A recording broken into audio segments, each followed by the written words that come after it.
All right. Some administrative, I guess that's what I'll call it, announcements first. I want to give a big shout out to Yeg for his runner-up, no sorry, top eight finish in the Saturday challenge. He ran a fairly stock list. The other thing is, it should be out sometime today, I believe. If not today, tomorrow. But he also wrote a Elves versus Delver matchup guide. I know a lot of Elves players are currently really struggling with the matchup. I think from what I saw, shout out to Inigo for the stats, but I think from what I saw, it's something like 30% win rate in challenge like events online. Granted, I don't play these events myself because I don't have time on the weekends, at least for a regular challenge. But from what I understand, it's like a 30% win rate at the moment. And I know Jurg has told me himself he has been struggling with the matchup. A little bit of a disclaimer or a heads up on the matchup. I personally think where the matchup is lost a lot of times is because the elf player needs to play almost perfect, and the skill level of the elf player matters a lot more than the skill level of the delver player, because you're more heavily punished for mistakes. Without further ado, though, be on the lookout for Jurg's uh, video coming out, or not video, sorry, document coming out on the matchup primer. He investigates a couple different approaches to sideboarding and how to play the matchup, so it might be of use to a lot of people struggling with the matchup right now. I think without further ado, I'll go ahead and talk about the list I would have played on the Sunday showcase. I typically will try to play the showcase because higher incentive, and once a month or so is not too much out of my weekend. That said, though, I did have family in town, so I did not play on Sunday. This is what I would have played, though. The secret tech that I was going to essentially unveil for the first time is Snuff Out. And actually, earlier in the week, I had already been testing Fatal Push as additional efficient removal against Delver. And I think, talking to Jax, he actually mentioned first, there's no reason to play Snuff Out. Sorry, no reason to play Fatal Push over Snuff Out, because anytime that something is free, it's probably better than the one mana thing, right? So I think in hindsight, Jax is probably right. The only thing this doesn't hit is like Plague Engineer, Leovold, I guess, but there's not too many matchups for that. Also, the Plague Engineer matchups tend to be Thoughtseize matchups. It's notably very good against turn 1 DRC because you can cast it through days. The other thing is it's also good against the Hull Breacher decks. And these two Mindbreak traps would have been a hedge against Storm. Specifically, there's been an uptick in Ant recently with their positive, from what I understand, which is no surprise, right? Granted, a couple of years ago, Cyrus did real well with Ant against Delver, but with a positive win rate against Blue-Red. So let me adjust this screen real quick. Excuse me. The rest of the options are fairly straightforward. Ivan Espinoza actually played a similar list at NRG. Unfortunately, he lost his winning in to the Temple Doomsday hybrid build.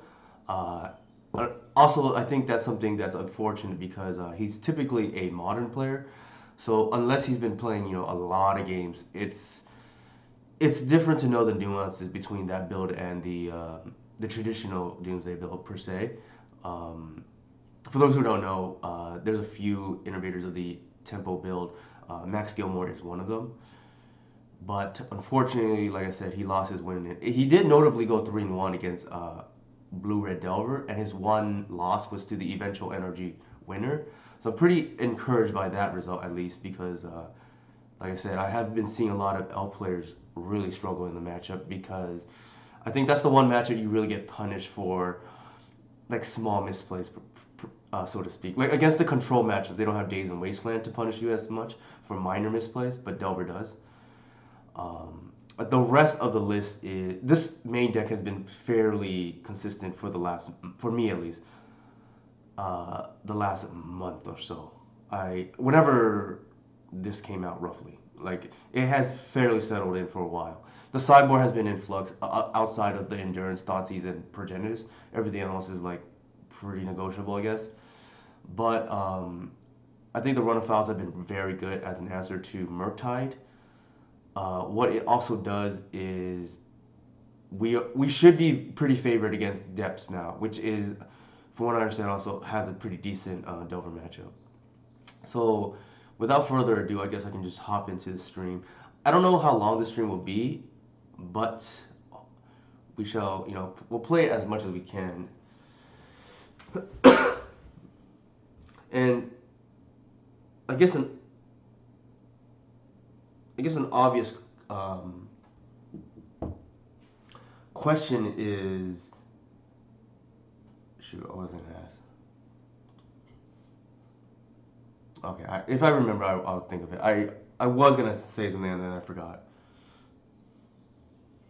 Yeah, so the logic behind the snuff out is it doesn't really change the clock a lot of times against Murktide. Also, like I said, you can play through days and you can actually tap your value for mana on the Glimpse turn, which is a huge difference because it means your Cradle actually, excuse me, generates more mana at the cost of 4 life. And again, it could be personal preference. At minimum, we should test it out, but I think the snuff outs are an upgrade over push. And while I did not get to play on Sunday, this is what I would have played. This is exact 75. Uh, and like I said, the Mindbreak traps are a nod to the ant decks that have been doing decently well, and with some minimal applications against show and tell as well, because omniscience lines are fairly common. Let me see if I'm missing anything. I think, yeah, everything else is like fairly stock. I think right now, kind of gauging the pulse of the elf community. Also, actually, for those, I'm gonna post in the chat right now. For those of you who don't know, um, good friend Testacular actually streamed last night, and he actually had a perfect stream with a similar list running Fatal Push. So I'll go ahead and link that video here.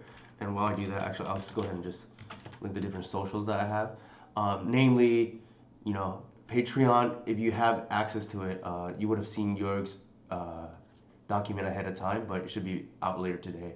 The other things are pretty relevant too. YouTube has all my old, and excuse my voice by the way, I'm a little under the weather. That's why I'm able to stream today. That's actually what I was gonna say. Why am I streaming today during the day? It's because I took a sick day. I think this is fine.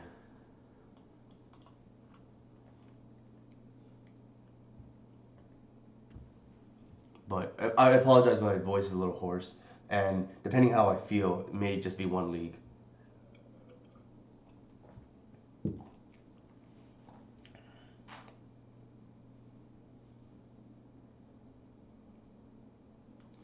Hey Nico, how's it going? I thought of you actually. What's it called? Because I know I usually don't stream during the day, but like I said, oof, my goodness, that is bad.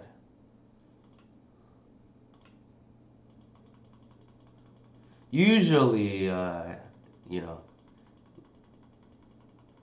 you don't miss on those, but that does occasionally happen. Fortunately, not a good look for Once Upon a Time here, especially since I say it's the biggest addition or the most important addition to elves since Death Ray Shaman. Also, the miss rate is lower in this version because.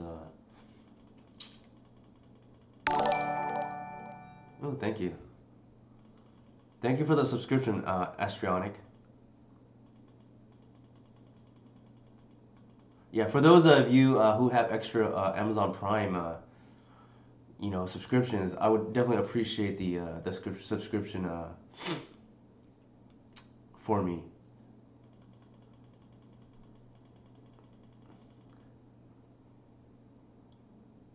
Yeah, I understand that. Yeah, today's a surprise stream, like I said, because I took the day off due to sickness. Oh my goodness, this is kind of rough here.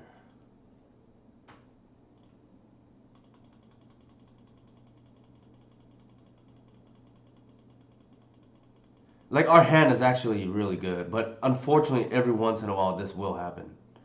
Looks like we're playing against some kind of sneak and show maybe deck. Yeah,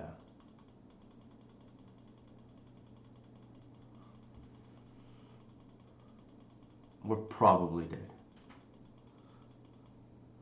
The sad, unfortunate part is their hand wasn't like super fast either, but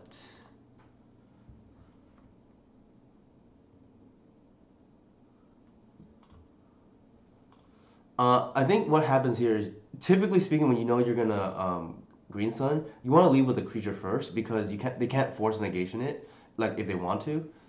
The reason being is if they force negation it, um, you're out on mana, right? So here again, like we rather than force the heritage than the green sun zenith, but it's not gonna matter because suppose we're gonna be dead right now.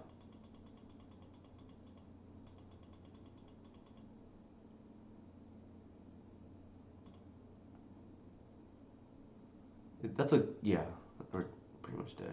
They're gonna draw seven. Um, we'll just like yield here. We don't have any plays.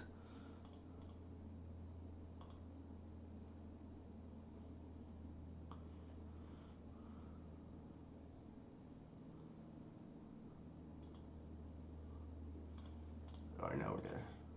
I'll just concede in the interest of everybody's time. No guarantee we would have won anyways, but definitely would have been closer. Force is pretty good here. The traps that we just mentioned. There's an argument to be made. We want discard because it's better against this deck. Duress specifically. Snuff out doesn't hit anything. This doesn't. This can go. So I think here we want to commit to the board, or play disruption. So glimpse is not particularly good, and actually the other thing is I want to kind of leave in visionary because what that can do is in case they have omniscience, we can actually hit the omniscience with the visionary trigger on the stack with the Visage. This is shout out to Jax, by the way. That's something he mentioned to me, and I said, okay, let me investigate the sideboarding, and I think we can actually do it, given that we can board out the glimpses, right? Like we board out one visionary, but I think that's okay. Not great, but I think the grist here is like reasonable. I'll probably keep. We don't have much to be honest. Like, like if this is a discard spell, it would have been much better here. And I think, given that, that's something to, investigate going back to duress going forward. Uh, I know the obvious question is why not Cabal Therapy? Cabal Therapy is a card that I used to love playing. I think in 2022 Legacy, unfortunately, if you miss with the card, um, we have one that I'm playing. If you miss with a card, you're probably just gonna lose. So, not something I am really in favor of, so to speak. And also, because the sideboard is so strong against combo now, I just don't think you need a high variance of Cabal Therapy, and consistency might just be okay overall. You don't need the the haymaker, so to speak, effective therapy. That said, you know, if you're Adam Wallace and you're just like a good Cabal therapist, I definitely recommend going down that route if you are good with therapy as your fifth plus discard spell.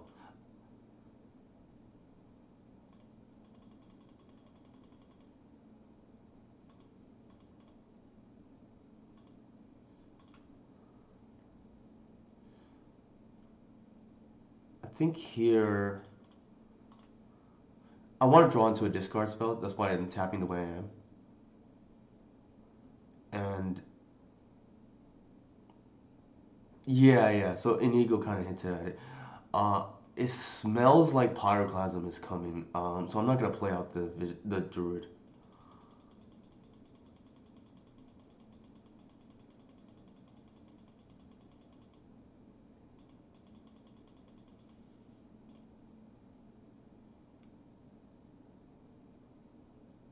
Ooh, could be a sneak attack right here then. Literally.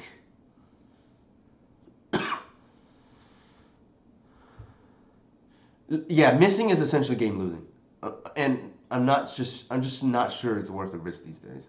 Is the issue? So, yeah, they're playing the like full on super combo version. It looks like. Like, did they even cantrip the first few turns? I don't think they did. Yeah, like this is like the all in combo version. I think we're probably just dead here, and I think given what just happened, this should be a discard spell.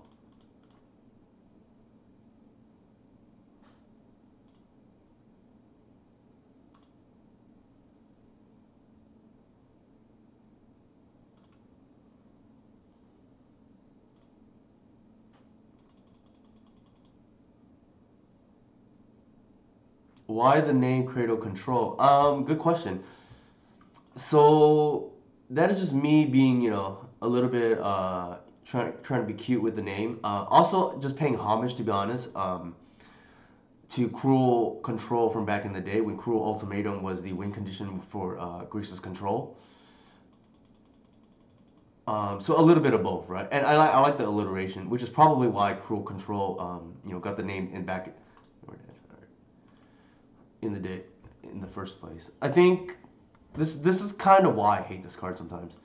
But admittedly, it is good against the stuff you really don't want to play against, namely like the Belcher S decks.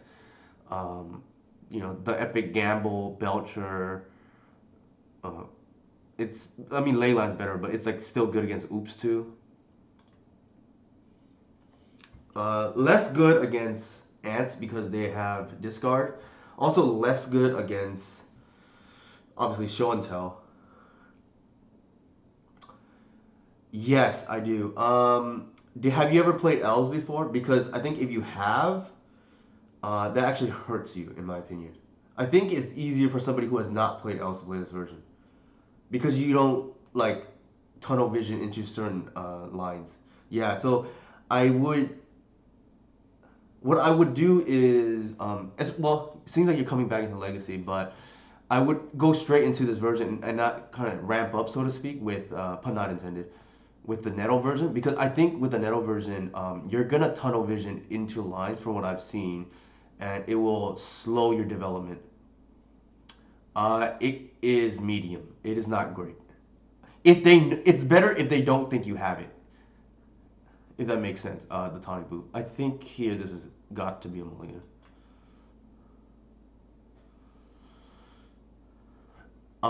If they do think you have it, I do not think it's good. But if they don't think it can get them.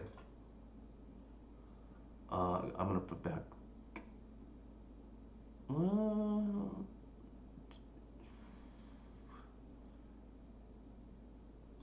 I'll put back the Boseiju. So yeah, I would definitely just Oloro go into this version because, like I said, I think you will tunnel vision otherwise into the combo lines of the deck, and unfortunately, the combo line is not always the best play. Whereas with the traditional list, it is generally the best play. There is. So I will. So there's a sideboard on my Discord. Here's my socials again. I'm gonna yield through. Here's my socials again. Um, the one on the Discord is updated like periodically. The one on my Patreon is pretty much updated every week. So if you want, instant access to my cyborg guide, you can pay the $5 for the Patreon subscription. If you don't mind it on a delay, for instance, or have a good, then you can adapt, so to speak, on the fly with maybe a month with a version that's like a month delayed, for instance, then I think the one on my Discord is probably fine.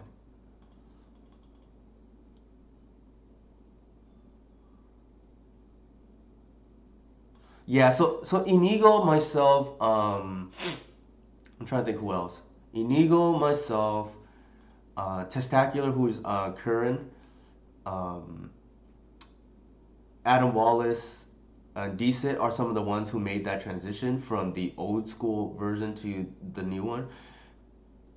Every person I just listed right now has said it was a very difficult transition, including myself, and I'm the one that essentially, am trying to shepherd this version, right? It is not easy to unlearn certain things, or it's not even unlearn. It's more like breaking bad habits of tunnel visioning into the combo when it's not necessarily the best line. That's probably the better. That's probably the better analogy. It's just a bad habits that you develop otherwise.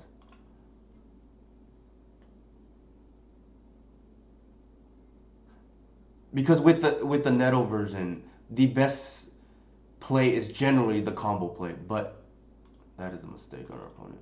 But with this version, that's not the case, or not necessarily the case. It can be.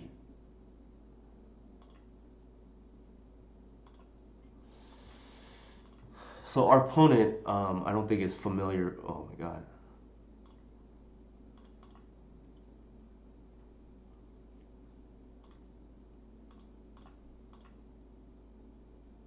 Actually, this is a mistake by me. I screwed that up. I should have done it the other way. Then I can. Yeah, I got punished now. Then I can cast a grist, right? Like now I can't. So big. I realized it right after I did it.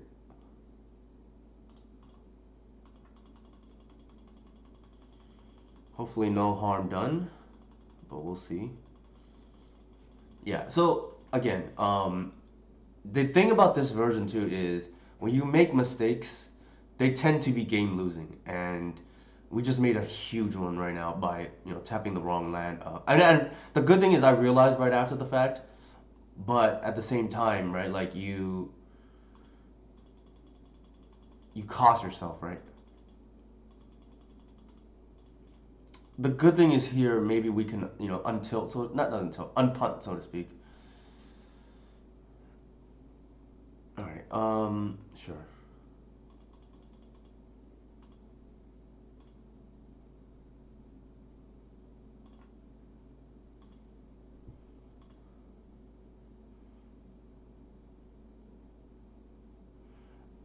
Hey Julian, how's it going?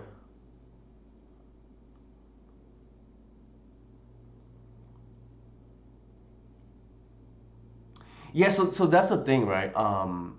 I think with this version, there's been multiple times where I've tried to cut or trim on the heritage count, and every time I've tried, what ends up happening is you cannot punish your opponent for essentially disrespecting the combo aspect. So it's almost a necessary evil, right? Does that make sense? Yeah, so that's the thing, right? A bolt can't deal with a 3/4 reclaimer is one of the big draws to playing this version. I think here, in case our opponent does something strange, we'll just go ahead and just bog them now. Because if they play a land and then just like escape Earl, we just get super punished. Nice. I'm glad to so for those who don't know, Julian is the OG elves like what's it called player that I think who most players would look up to and like follow back in the day. I think he won. I think was it, but I mean, I correct me if I'm wrong, Julian. I think it was either Bazaar of Moxon or one of the big events. I don't remember exactly now which one, but he won one of the big events with Rurik Thar, and that was kind of the big uh, big deal at the time.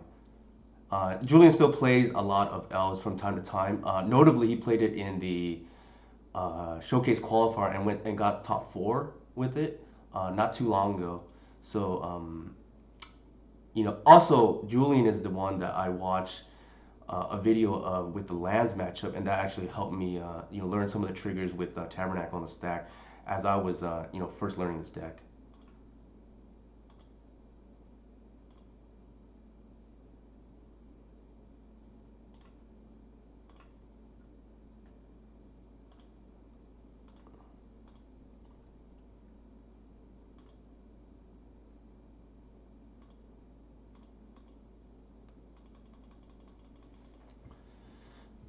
Kind of strange that they have the batter skull here. That almost tells me they don't have what is it called a cauldron complete.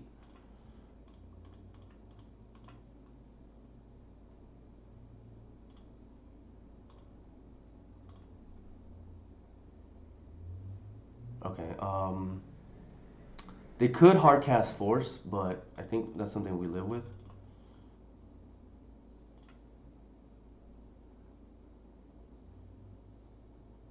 We're baiting it out, obviously, here with the Gris.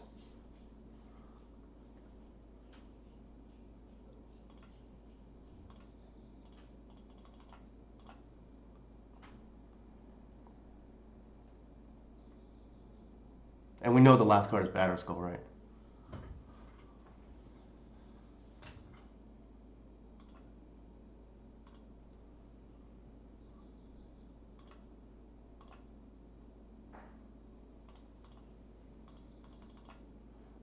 This matchup tends to be pretty good, from my experience.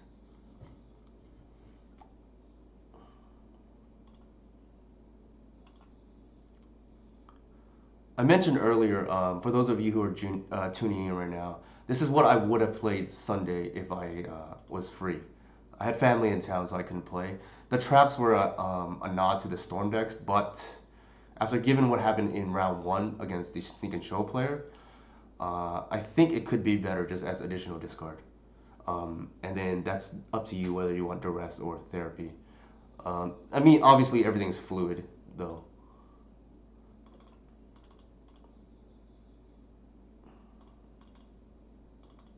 Let me bring up my sideboard map.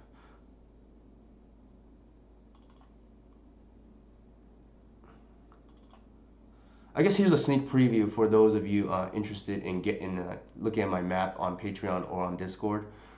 I'll just show it to everybody here. The Stoneblade matchup here. I just board out the Heritage Druids and bring in the Thoughtseize and the. I don't bring in the Force of Vigor here because it's kind of narrow.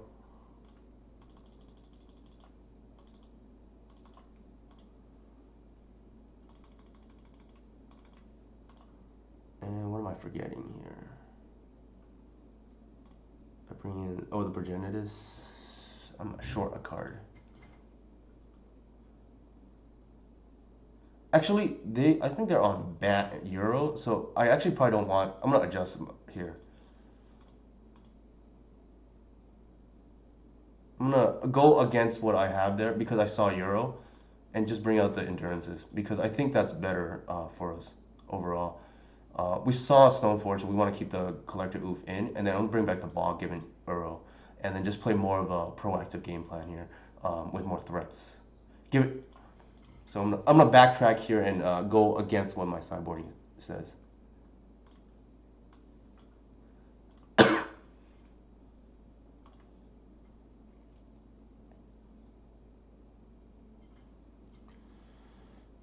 This is a mulligan. How bad do you think it would be to go 2-2 on the mana elves? I think pretty bad, Inigo. The reason being is, like I said, I think we have. I don't want to go to 5. I'm gonna keep because the thing is, you have to be able to punish them if they don't respect the combo aspect, and that's what Heritage Druid does. Even though even though Queer Ranger has a higher floor than Heritage, the reason why I cut Queer Ranger from the deck is because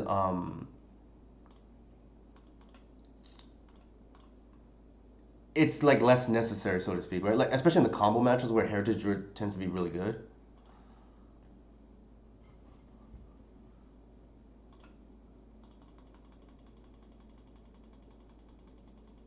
But also, I want to give a quick plug to Julian and Inigo. They both have respective podcasts, so they're a good listen if you are thinking about picking up a legacy podcast. Um, and then feel free to link it in the group chat, in the Twitch chat, Julian and Inigo.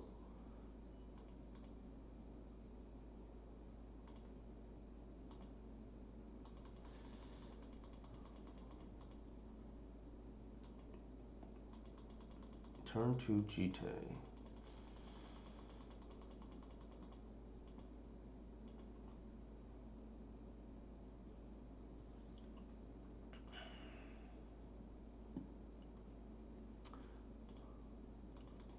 We need to hit lands, so I'm just gonna once on their end step.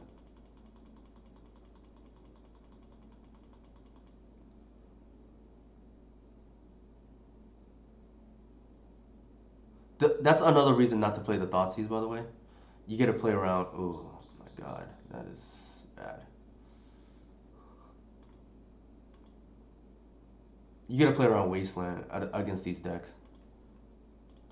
The good thing is we can dig for the Boseiju or the Collector Oof here.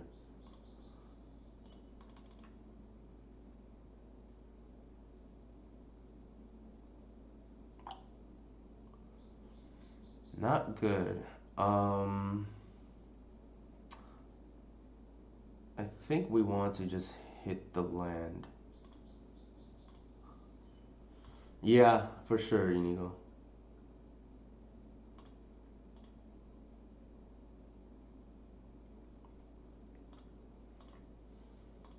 I don't mind so much if they have the GTA. Okay, there's the Boseiju. It's gonna be a turn late.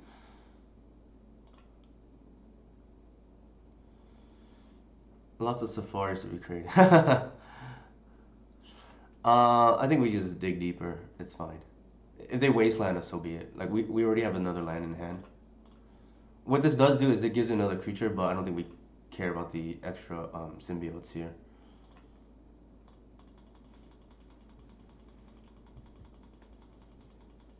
Yeah, so Elden Ring actually,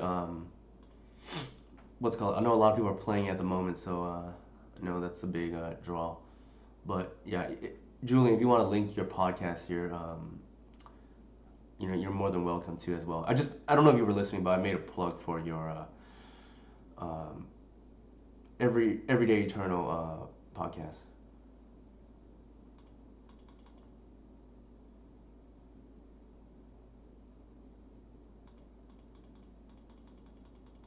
The good thing is we're not quite dead.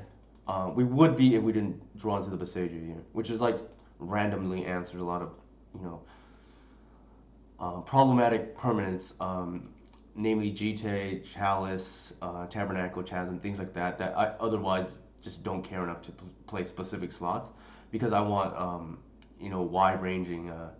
Yeah, there you go. Thank you, Julian. So for those, like I said, I would highly recommend,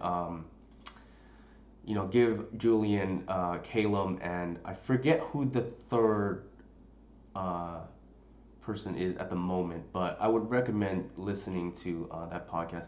I've listened, admittedly, a few times only because it just doesn't line up well with my work. But if I were to listen to one, I think that would be the one because I enjoy the speakers on it. Also, the more balanced I think the when I say balance, I mean like plays different decks. The speaker, the wider the range the speakers have, the more relevant I think their input because they see things from multiple perspectives. All right, I'm gonna go ahead and bash here and see what they do.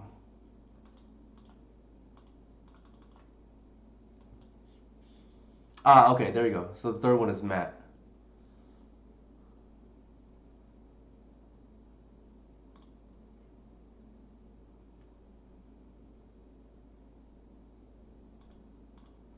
I think I'm gonna wait to do it on their turn.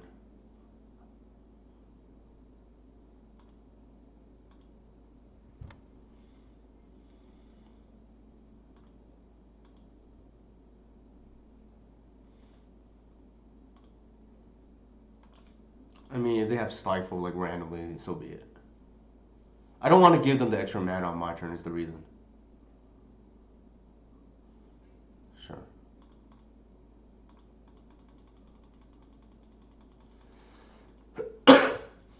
So as long as our deck cooperates, I think we should be okay from here. This is like the main way we lose.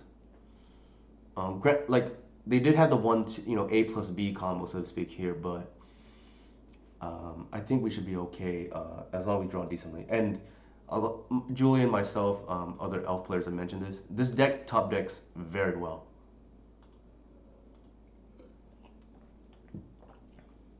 I listened to Julian for Ivan's NRG match, and he hinted at that like that you have so many live draws.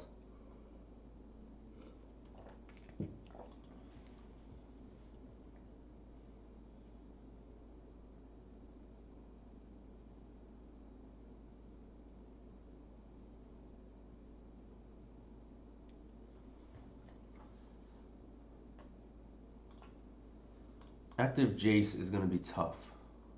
Like they curved out pretty well. Swords into Jite into TNN into Equip into Jace. Like that is quite the curve. I think from the perspective of us, we kind of live with it if that's what they have, so to speak.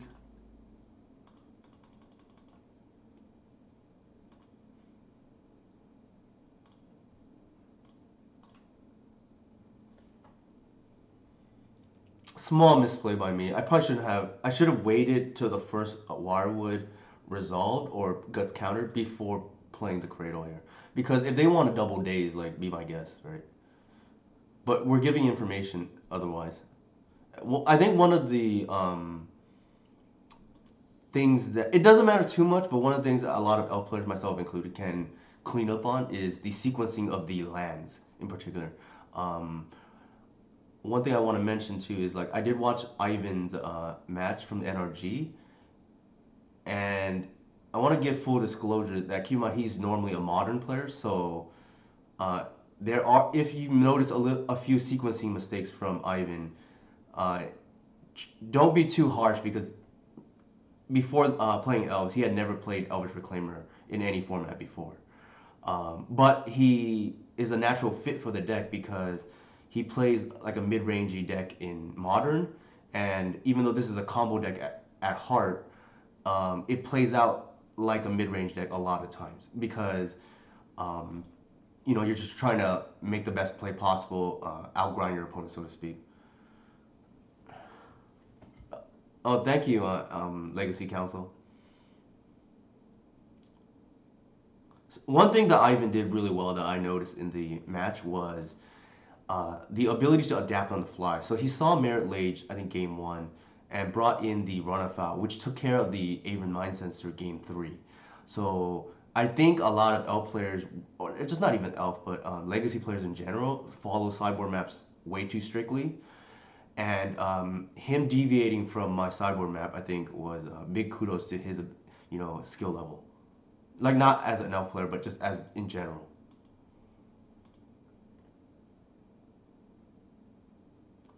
Okay, so we're starting to flood out a little bit, but that's yeah, that's the other thing, right?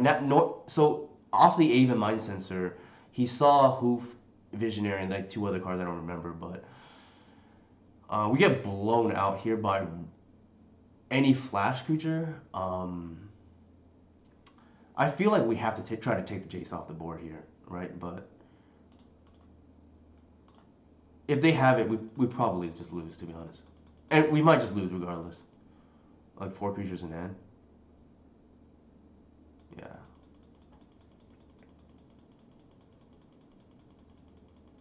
This might just be a complete blowout, but I don't think we have a choice.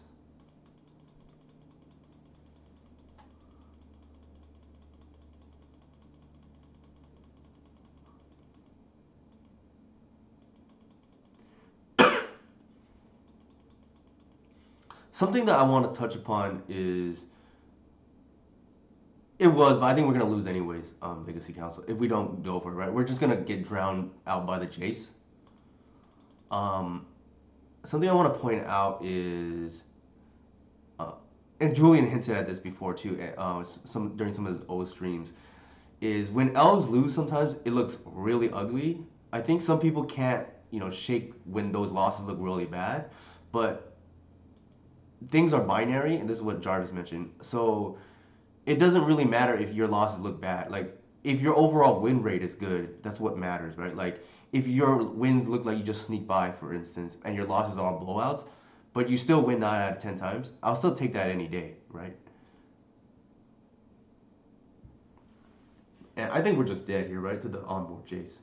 So we had to kind of go for it. And the other thing I want to mention is I used to board out create a one Cradle in these control matchups, but what I realized is it's the strongest card in the deck, and I think I'll live with flooding every once in a while, just so I have my strongest card in the deck available, right?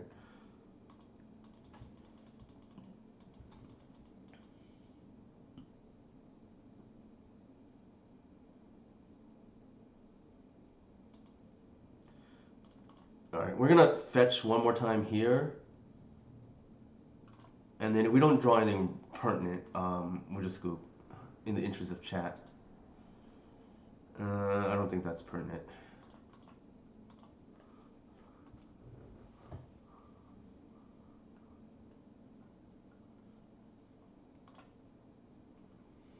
So let's take a look again. The endurance didn't look great against that. Maybe they just only have like one Euro or something. Yeah, let's do it this way. I'm gonna hedge a little bit. I'm gonna keep the bog in case they do, because the reclaimer can find it. But I think seas might be better here. Well, actually no. We saw wasteland. I'm gonna go with my gut. We can play around the wasteland here and keep in the endurances.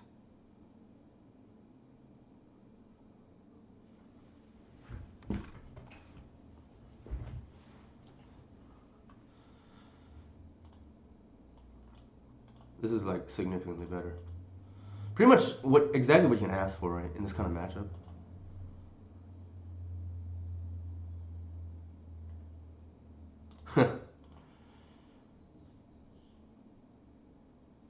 Snap, take the visionary. Hey Wally, how's it going? Yeah, it definitely is a beautiful hand for sure. Another question I've been getting a lot recently is why not play the fourth Allosaurus Shepherd?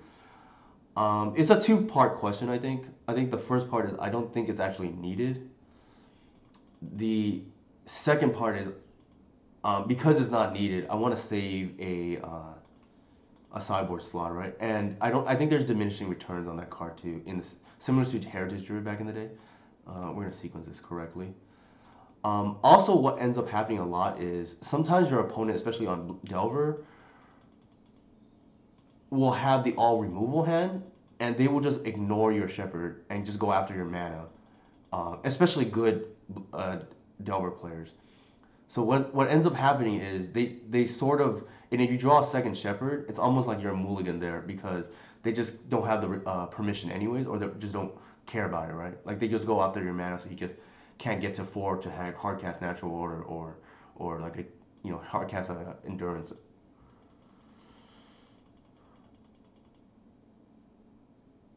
Land here is ideal.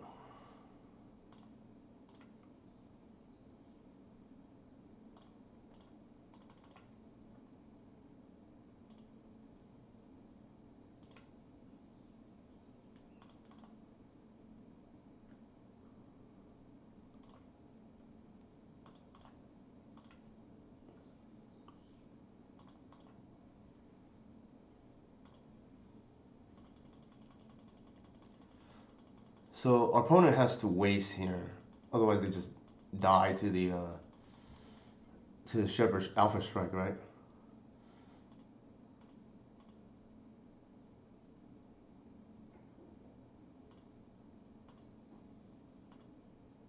They could have Containment Priest in theory. Let me see how I want to sequence this. They could have Strix and then double block, I guess, or Strix into swords.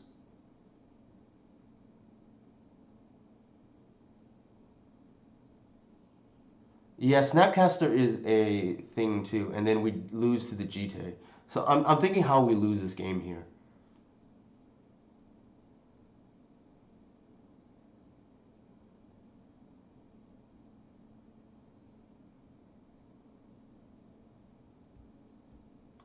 Let's do it this way and see what they have.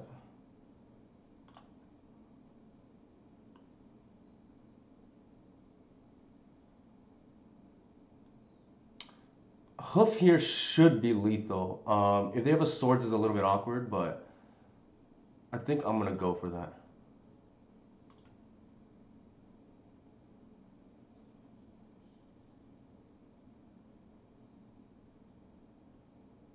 Because next turn is Supreme Verdict potentially, right? These Stoneblade decks tend to sometimes have that. Uh, it's every situation is different. A lot of times I will just get Progenitus there, but I think given that we've already gone wide, um, I I'm not 100% sure on that line, but I felt pretty safe going for the hoof there.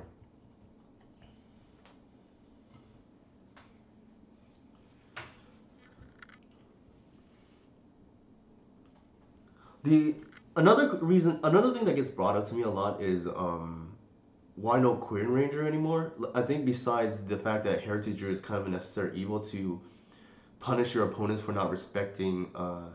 Yeah, I am Wally, for not respecting the combo aspect of the deck. Is because the real combo here is just getting Cradle or Heritage, right, from a combo perspective for the deck. But the other reason why I know Queen Ranger too is with the introduction of Boseiju to the deck, I just don't think it's worth playing over more additional copies of Boseiju because they don't really go well together, right? Like Queen Ranger, you want more force in play, but with a decreased force density, because I think you want to maximize the number of Boseiju. So our opponent says, Agonized Coleman said, hey Newton, big fan. Usually when somebody tells me big fan, I'm about to get turn one Gristlebrand right now.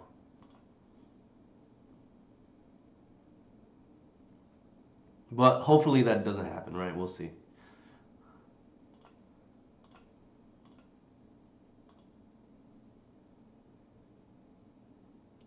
I've also tried the Mind Break traps lately. It could be the mirror actually, given their username. All right, so it is the mirror, I think. I just realized the avatar, right? Like here, I think we want to just thin before the Once Upon a Time, given the two lands already.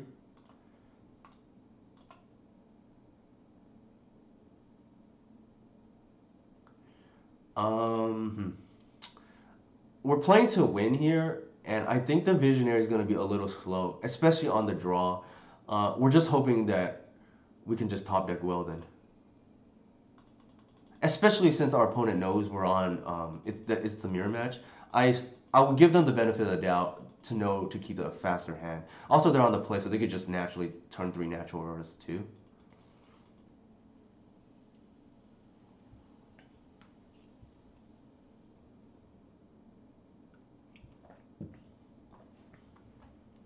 I'm gonna yield here and just catch up if I miss anything here.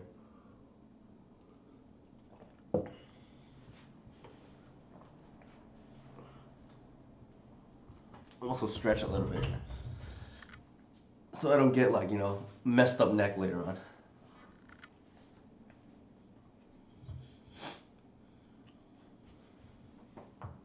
So here our opponent might not be used to the I think we just block. There's no punish. I think our opponent might be new to the deck because generally speaking, unless you play multiple elves in with Heritage Druid, you want to set up a Cradle turn the following turn. It's possible they already have the Cradle in hand. Maybe that's what they're doing, but I think more likely than not, they probably did not make the right play there. Here we can essentially just pass the turn and then set up essentially use Reclaimer as a rampant growth since we don't really have any payoff yet.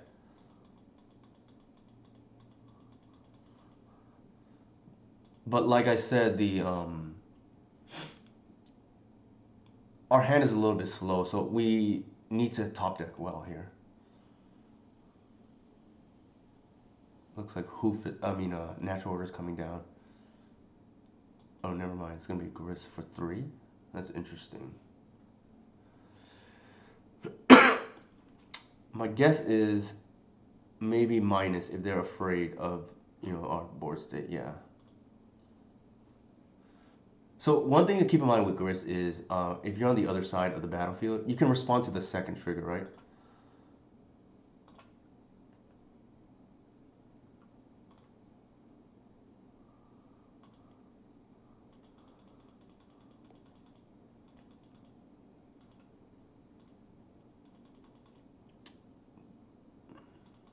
Depending what happens here, we may just have to take the Grist off the board. I think with only one card in hand, probably don't need to do that anymore. Like, I rather keep... Well, we'll see, right?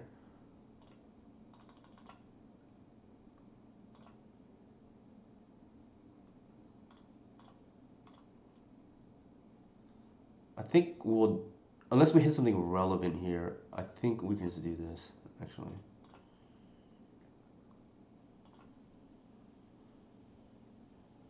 That actually doesn't advance the board state enough, I think. So I'm just going to take the Grist off the board.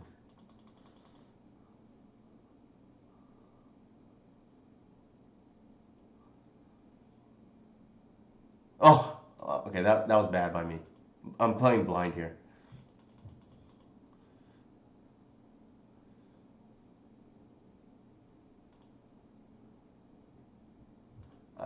That was bad. I missed the onboard trick of bouncing. Like, slipped my mind for a second. The good thing is I don't think it's going to matter too much, but we'll see.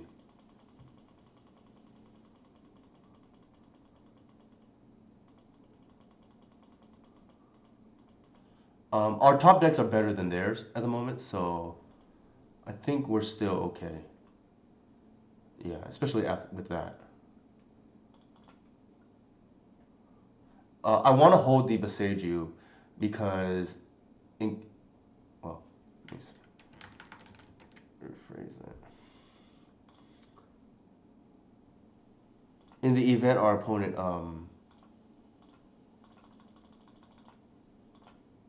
I want to hold the Boseiju in the event our opponent has a Cradle.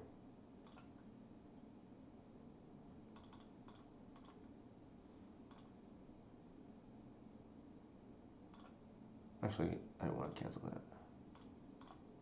I'm gonna do it correctly. I think the fact that our opponent has not gotten Cradle yet is reason to believe that they're not familiar with the matchup.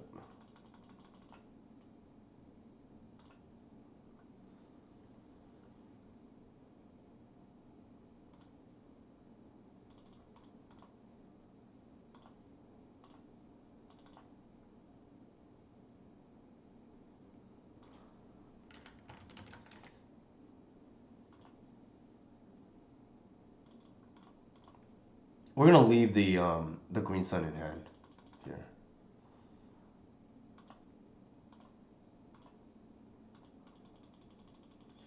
So essentially, our opponent is now on natural or bus, right? Like,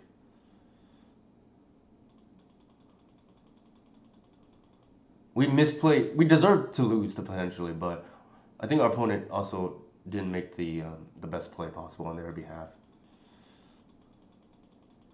Like we had the pretty bad walking into onboard trick misplay here.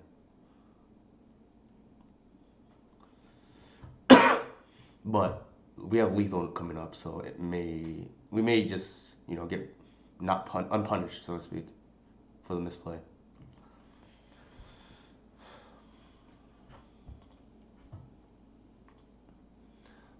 It's a good sign when your opponent starts doing that because that means they don't have another play. I think it could be a cradle too, so that's what we want to dodge. Obviously, cradle into like natural order here for Archon um, would might not even get them there, right? Given the board state. All right, so let's see what happens here. They still have 4 mana. Well, 3 mana actually. Wirewood maybe? Or Green Sun probably for 1. Or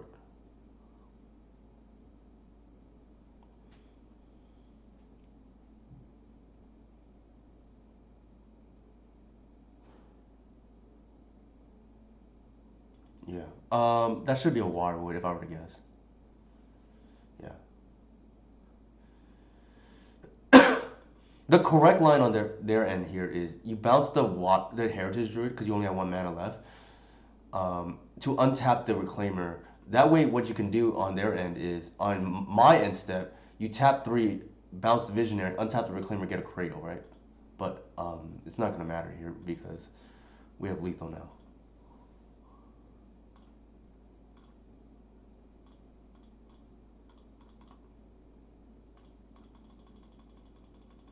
I know, right, Jax? Never punish. We could waste more time and just like play the Reclaimer, but there's really no need. To be fair, they also misplayed, so if we're counting mistakes, they made more than one, right? But I think they're probably new to this version or just haven't gotten enough reps in. I think here we can board out the Endurance, board out the Bog, the Collector. Those are all like free, so to speak. I think the Snuff Out in this matchup is actually very good. It handles Archon. Yeah, so that I mean I mentioned at the beginning, Jax was actually the innovator of that because I was thinking brainstorming to him, like I was brainstorming to Jax like maybe we should be playing Fatal Push because we need to slow down the Delver aggression. And then Jack straight up told me like, why play 1 mana removal spell when you can play a 0 mana removal spell?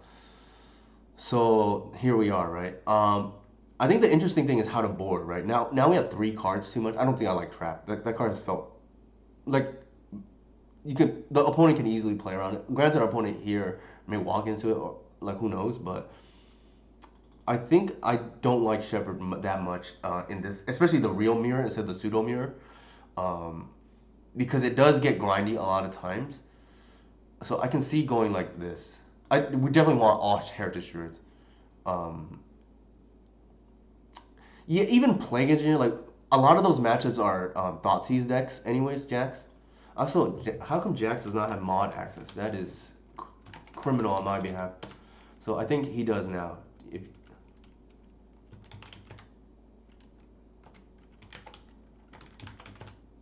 Yeah, so Jackson's now a moderator. Um, this hand unfortunately does not do anything, so we'll have to mull. This hand is significantly better.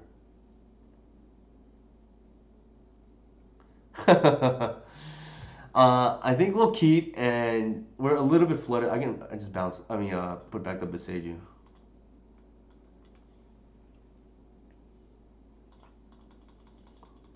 So yeah, little things that Jax has contributed to this deck is the suggestion of the Snuff Out, which I think is probably correct in this metagame. It needs more testing, obviously, but I think it's ultimately going to be correct. Also, Jax was the first person to mention that Queen Ranger should be looked at as a cut. And at the time, I'll even admit, I said, I don't know about that because Queen Ranger has been so solid to helping the resilience, so to speak, of the deck in general, protecting your lands and whatnot. But between Once Upon a Time and Reclaimer, you don't really need it anymore. Is the real issue? I think here we're not in no rush, so we might as well just go ahead and Thoughtseize them in case. And we don't want them to Thoughtseize our Thoughtseize, for instance. Well, that was gonna happen anyways, I guess. But good thing we did it here.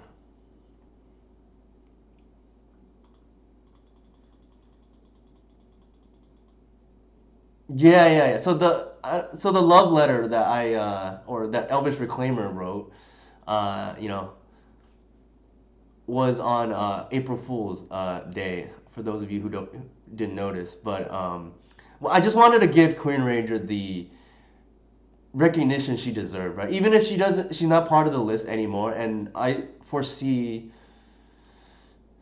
they played a forest, and I don't foresee her ever really coming back due to the printing of Boseiju.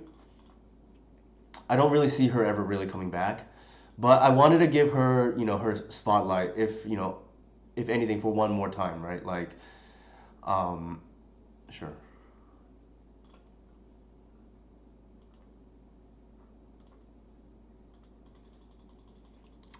Because she has been so she's been the glue that held the deck together, especially before Once Upon a Time was a thing.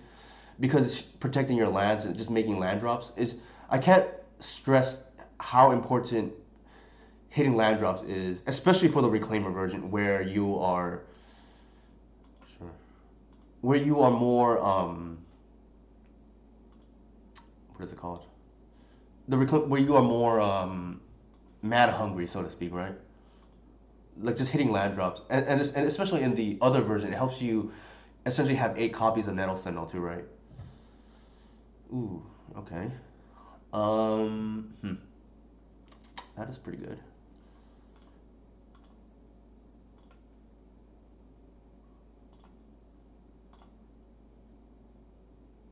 I think we can do it like this. There's an argument to be made to leave the. Oh, they might just concede. They type GG to me, but I have the hoof in hand. I'm really just getting Archon here.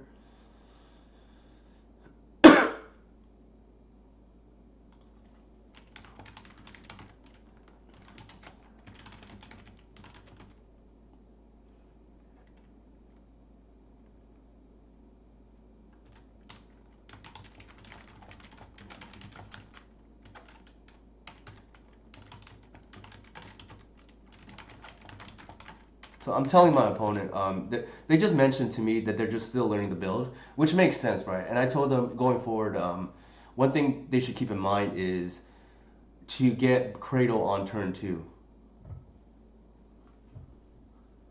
That's correct, but luckily, this is the first time I'm debuting this list, so Archon is very dangerous actually. Once if other people play Snuff Out as well.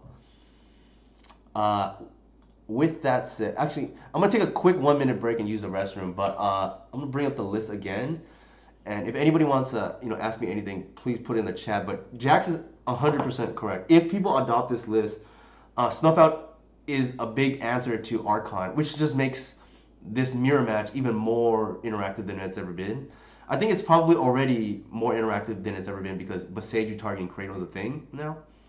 But before it was 2 ships in the passing of the night, right? Like, but with that said, I'll be back in 1 minute.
Yeah, no worries, agonized coma. Yeah, I was just mentioning to the chat right now that it felt like it was like you're still getting your reps with the deck, so to speak, because it's kind of cardinal sin to not get Cradle with Reclaimer unless you're like glimpsing on turn two or something. That would be the exception to the rule. Typically, lines if you go turn one Reclaimer, there's typically only two possible lines on, assuming it lives, on turn two. Uh, it's either draw multiple cards with Heritage plus Glimpse or Heritage plus Visionary, or get Cradle is typically the right answer. Okay, so my boy Jonathan Zhang is online. Yeah, I know. I took a sick day today because I have a cold. For those who haven't noticed, my voice is a little bit hoarse. But I want to remind everybody that force of negation is unfair, and Jonathan has been, fighting the good fight for a long time now, boycotting Modern, uh, until they fix the ruins that is that format at the moment. It looks a lot like Legacy Light back in the day, when Maverick was one of the most feared decks in Legacy. Um, so it kind of like feels like that phase of Legacy, how Modern feels like at the moment. I know, right? We so far we harvest a the mirror match, which is pretty much a blue mirror match because Elves draws a lot of cards. We beat a Stoneblade player. I guess those are still around. We lost to my boy Jonathan's favorite creature, Gristlebrand. They played the all-in version. I didn't even see, I don't think I recall them casting even one cantrip. So unfortunately, we lost, but we kind of saw that the Mind Break traps would have been better than if they were discard spells. So they are Octologist. That is so. I'll quote our boy Jonathan here. They're not mutually exclusive. I know a lot of people do enjoy the modern format, but for old timers like he and myself, unfortunately, it has obsoleted a lot of our decks with the banning of Faithful Saluting, Mox Opal. Um, you know, I think tribal. Good luck with a red and six in the format, right? Like, also combination decks tend to be incremental combination, not instead of the all not all in, but the more aggressive, I would say, versions. I think if you are a fast combination player, you like Jonathan himself, you probably do not enjoy. You probably don't enjoy the current modern format. This is probably fine. It's like a good Moto 6, so I'll keep. And like I said, I am only able to stream today during the day because I took a sick day. I it's just, some of you may tell, maybe it'll tell I'm a little bit under the weather with a cold.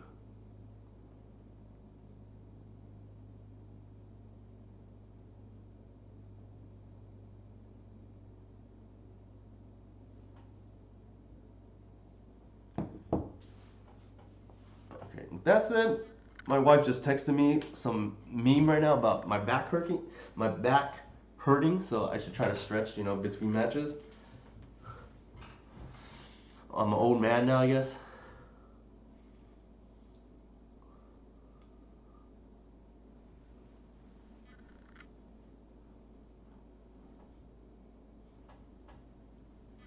Our opponent is Multi 6 and in the tank. I think here we want to save that fetch, right? Like,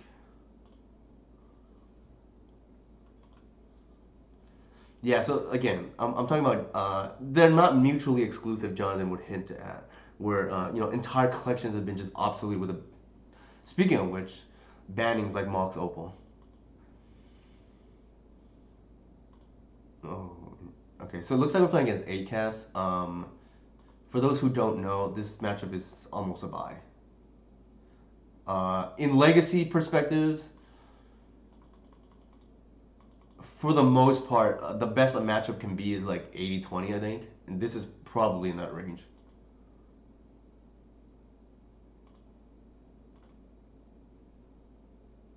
I know, right? All right, so it's force or bust right now for our opponent. And they just yielded priority, so probably just bust, right?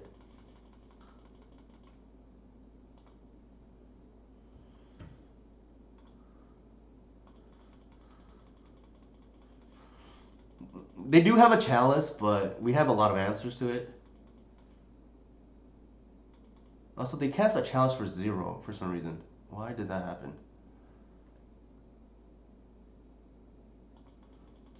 All right, so they're gonna cast their cat chalice. Okay, there's a scoop phase that my boy Jonathan was talking about. I know, right? This is like it's like a Maverick deck. It's a combo deck. It's a Tinker deck. It's a Tellurian Academy deck. But yeah, this is not not the matchup you want to see if you're on the other side. I recently had an opponent, what's it called? Tell me, this is like a few days ago. They paired into me. I had two things happen. One match, my opponent, they, they saw it was Hello Newton, right? And they said, can you please not play your deck again in this meta game? Because they were on 8 cast. And oh, yikes. Yeah. So Elves is expensive because Endurance is expensive at the moment. From what I think that's the big one. I have to look. This is not that great. And I think we can probably shave a Visionary. The Snuff Out is for the Emery, but I'm not even sure we want it, to be honest. Maybe we just like don't care. Yeah, maybe we don't even care.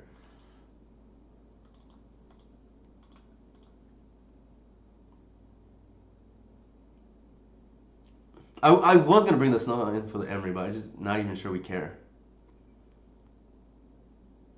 But yeah, Endurance is pretty pricey. The other thing that happened was I paired into another 8 cast player. Literally, the game went one turn, both games, and they just decided, okay, if this person has any reasonable start, I'm just gonna concede. Like they just didn't want to play me.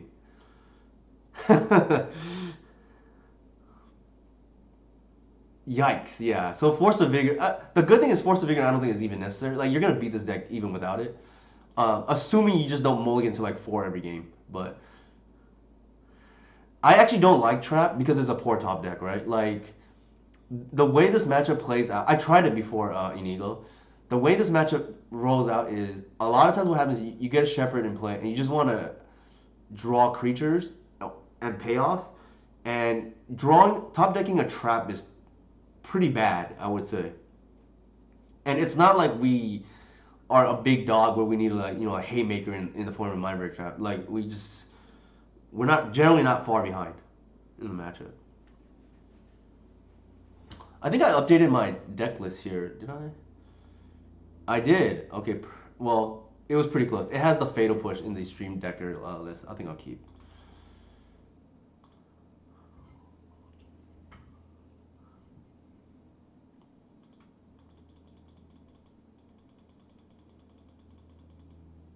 I guess this deck I just almost keep any hand, right? That's functional. Like your draws are so good.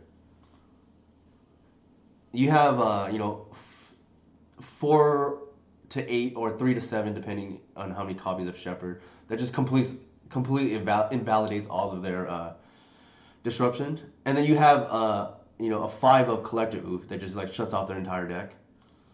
What else? Natural Order for Archon or Oof is like insane too. It's just a nightmare matchup for them.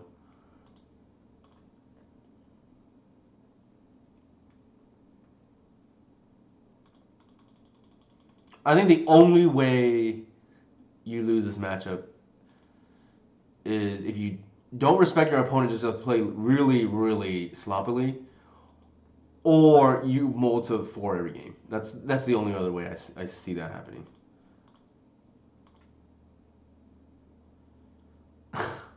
That's brutal, Jonathan. I know, right? Allosaurus Shepherd, too expensive.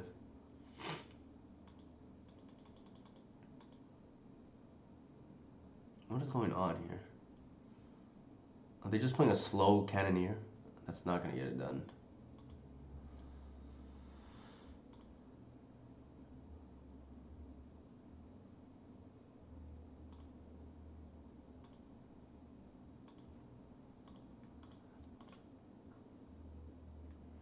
Uh, reportedly has a good Delver matchup, but atrocious Elves matchup.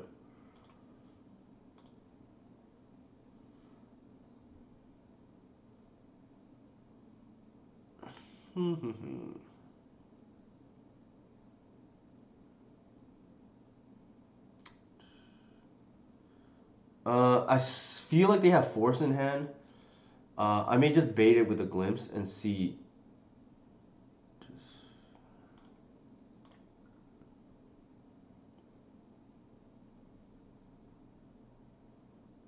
This is essentially checking for Force, right?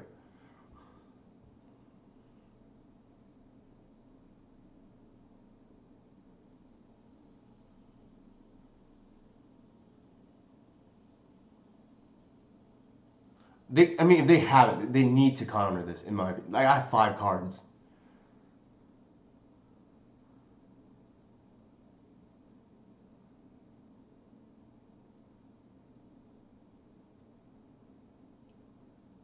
Yeah, I mean, they pretty much have no choice.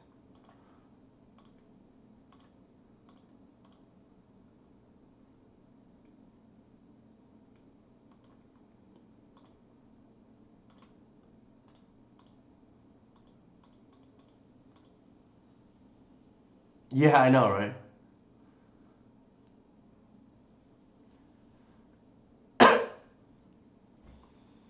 That was card advantage and the kill, right?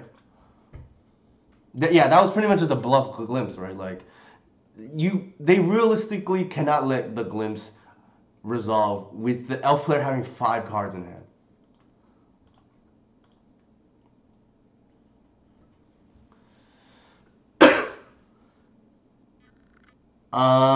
Good question, Jonathan. I think it's like context based. If like there's no minus, I just put. Yeah, that matchup is. I think the only time I've ever lost to ACAS was because I completely did not respect him and just like was just like watching TV and just like doing other things at the same time, right? And then I just like mowed a 4-1 game. I honestly think the 8 cast matchup, and this is being conservative too, I think, is 80-20. My personal record, I think, is I've only lost it to like once. Let me bring it up.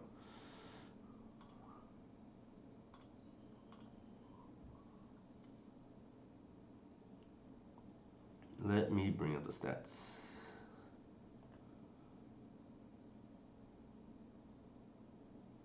Okay, I'm looking at my stats right now. According to my stats against ACAS, I have played it against it 24 times and lost twice. So above 90, right?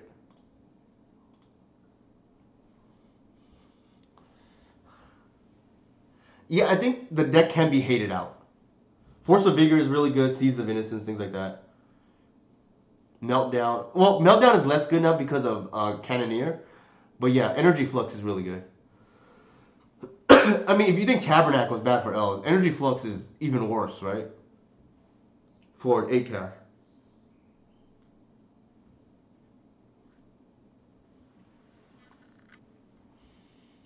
Yeah, pressing buttons at random. Yeah, that's typically how the elf player plays against 8 cast, and you probably still win most unless your opponent is very good.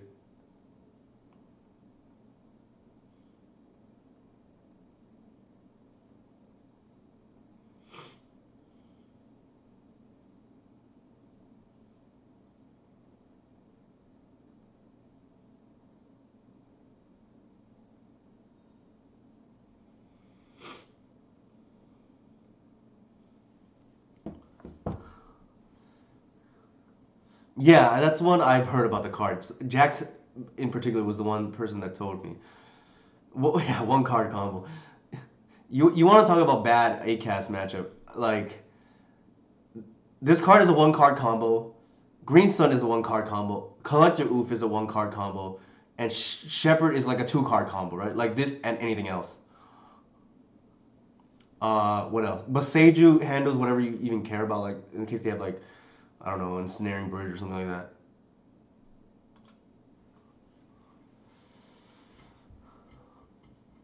I don't. I think I can. The Force of Vigor is like good against Cloud Post, and because you can like kill their needle on Boseiju, but I think that's like kind of narrow. We might not even need the Force of Vigor right now. I think this is fine.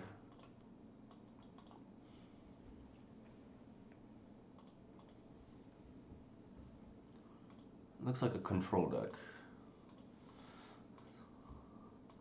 Fortunately, we kind of have to lead with the Reclaimer here. Like part of me, because if the problem is if they don't have the removal, then you get punished, right? By playing Symbiote first.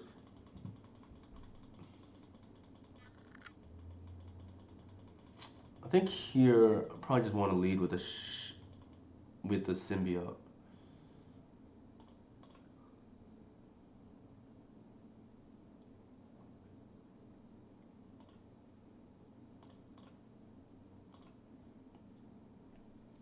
And again, I'm playing the Symbiote first because of Force Negation. Like if they randomly want to force my Queen Sun for some reason.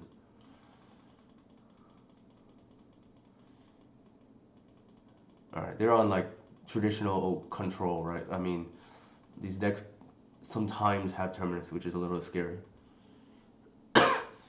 Almost, we're almost guaranteed to play in Glimpse next turn. So, yeah, I want, since Jax is here, I want to give him the recognition he deserves. Namely, he is the archetype behind the snuff out tech. He is also the archetype behind, or the first person to tell me to investigate cutting Queen Ranger from the list.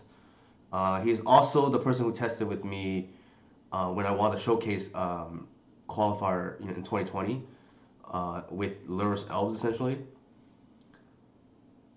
What we concluded at the time was you need a good guy with Lurrus to beat a bad guy with Lurrus, right? There is that.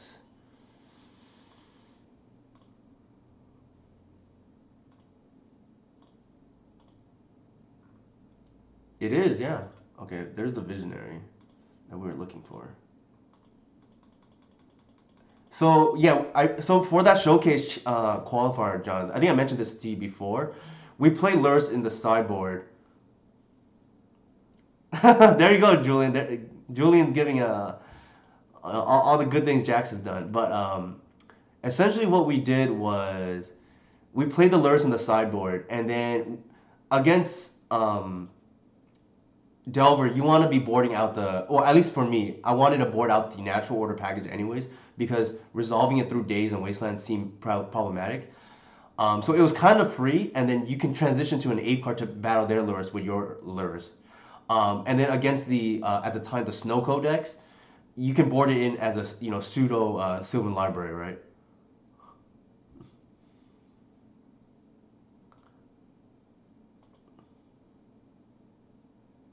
I think we're not going to cast Natural Order here, so I'm just going to bash first and see if they respond to the Symbiote.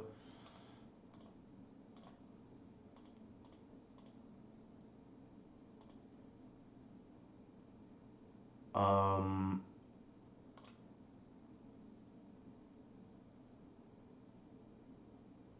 Actually, if we glimpse here, the issue is we probably only draw two. I think I'm going to wait a turn.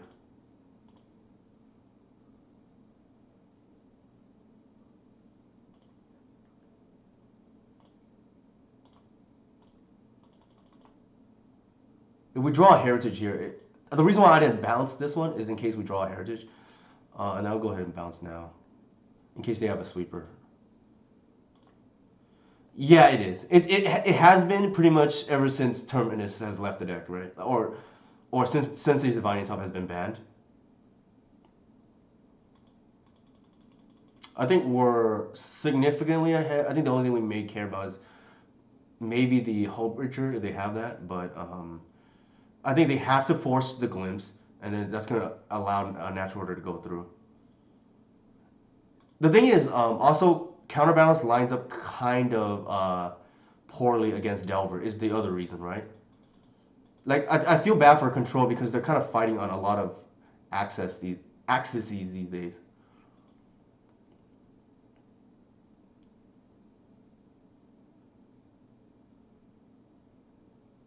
All right.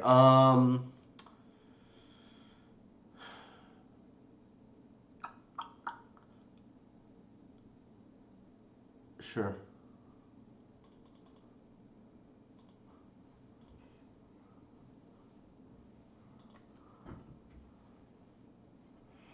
We have, let's see, three, four. We have a lot of mana. I'm gonna glimpse and see what they do.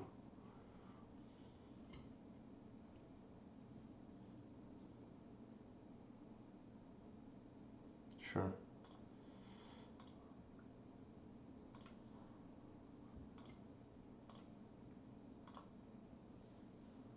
The reason why I'm doing this is because I want to get the grist on the board. Um, they could have prismatic ending, but that's fine. Archon is like really fragile, so that's why I didn't get it.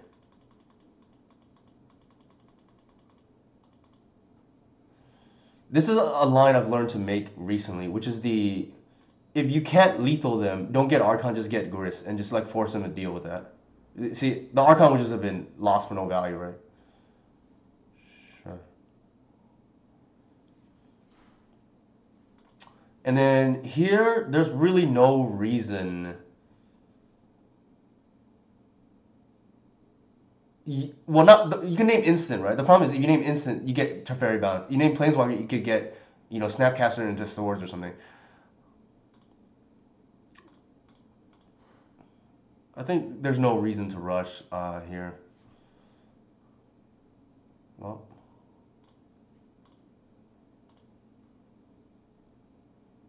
there's also Jace, right? For whoever still plays Jace, rest in peace, right?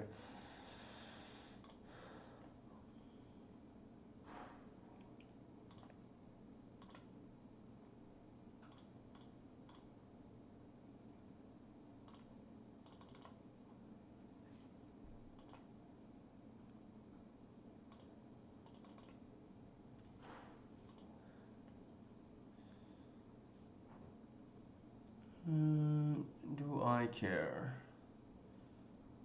Probably no reason to run out the Birch Lord, to be honest. Like, we're pretty far ahead.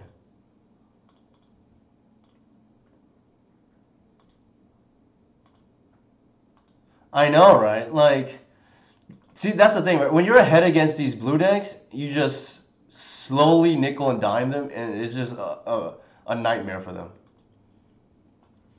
Like, there's just no rush, right? Your Grist is gonna take up pretty soon. Just nickel and dime them, and then just concede.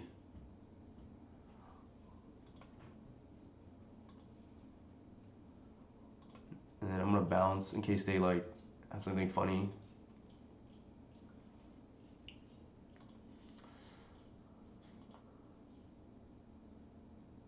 How much mana do we have here?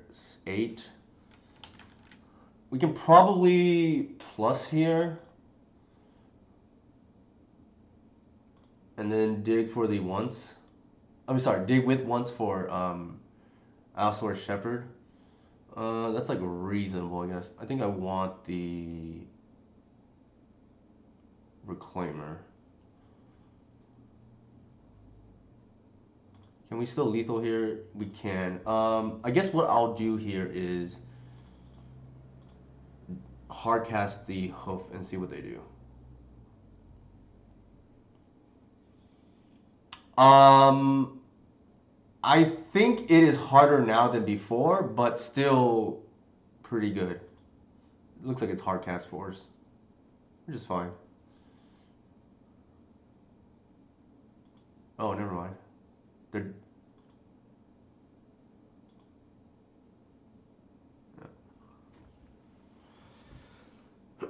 it is very hateful. Yeah, definitely. I think as long as you respect the matchup, you still would be pretty favorable. The other reason why is you have Baseju now, which is just hilarious against Mom, right? It's like pretty favorable in my opinion, as long as you respect your opponent. So let me see. What was I think in this kind of matchup, I think they were on bad colors. I wasn't even paying attention. I think we saw Teferi. Yeah, I think I want endurances.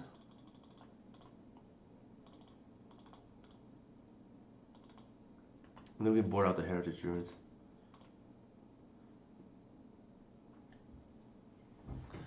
So yeah, so if they have mom, you can just like ignore mom and just like kill their spirit. It's pretty nuts. It kills spirit, it kills GT, it kills yeah, spirit through mom.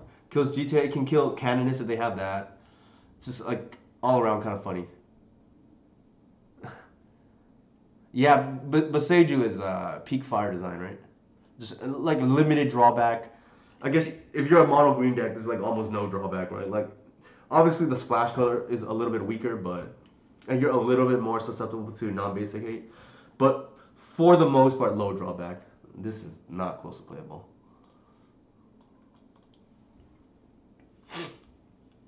I think here we just want to hedge against flooding. So let's do it this way.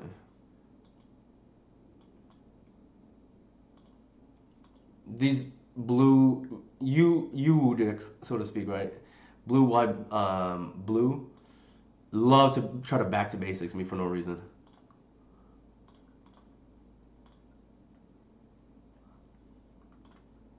Probably have the swords, if I were to guess. They mulligan, yeah. Against these decks, the game plan is pretty straightforward. You just hope to curve out and just they run out of threats. Or sorry, they run out of answers is what I want to say.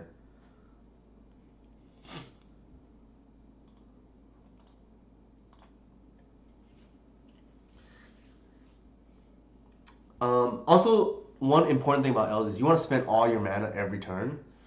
So I think here the play like look at this basic setup here, right? I think we just want to play the visionary and just like dare them to do something relevant.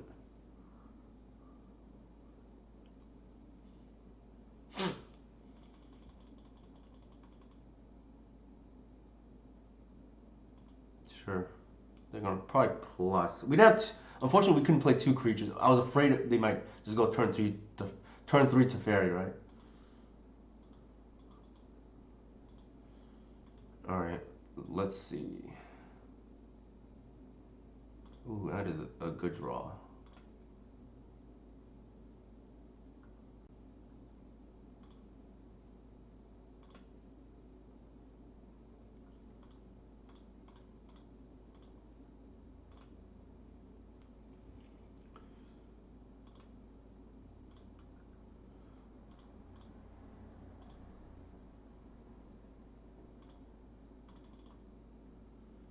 I played Cavern actually as a one of before the printing of what is it called? Before the printing of Allosaurus Shepherd. I played it as a one of.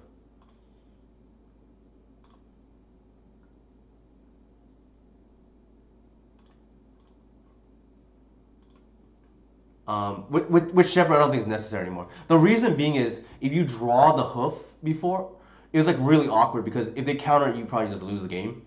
But so the line was you can just force hoof through. Like there's like definitely scenarios where it would help, but I don't think you need it anymore with 3 to 4 shepherds depending how many you play. Um, yeah, so the other thing was like before shepherd, you needed an answer to chalice as well. So I would like get it to so I can start playing my elves through a chalice of the void. Yeah, that was short lived. Baseju 1.0.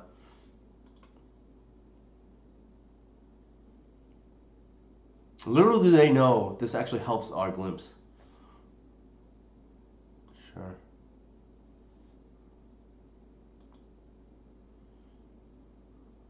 Yes. The funny thing about Boseiju 1.0 is the sneak and show players were upset with me because they claimed I stole their technology. Just imagine that, right? The sneak and show player upset with me for stealing uh, show and tell technology.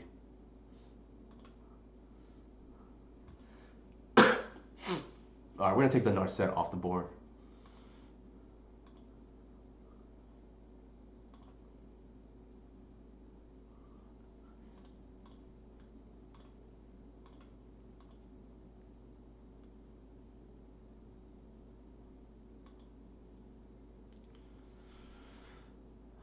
Um, there is an argument to be made to glimpse because I think we want to like natural order pretty soon, and especially if there's like, yeah, I think we're just gonna fire out the glimpse and see what they do. They may just this may just draw out force too, right?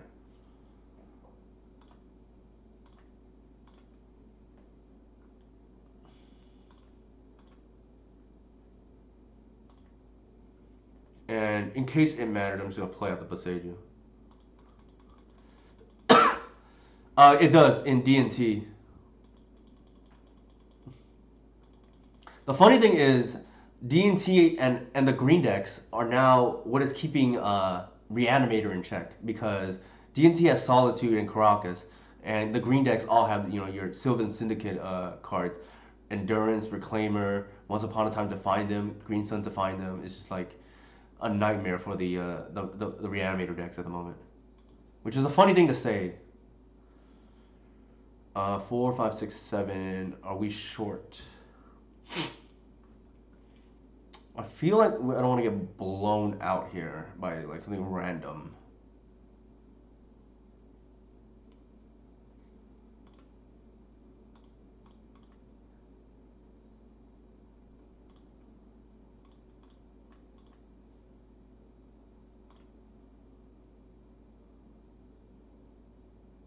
Sure.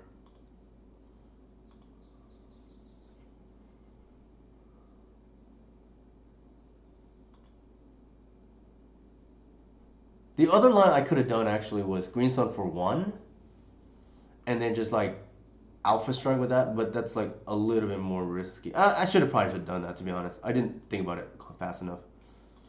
In case they have something, I'm just gonna attack.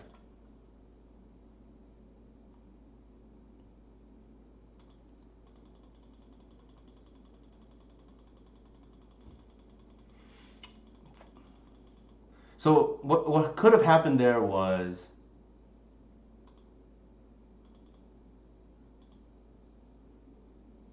I should have actually Green Sun for Shepherd, or which represents because that could deal damage wide, right? Like that would have been the better line. Put a Narset into play. All right, I will do that line now.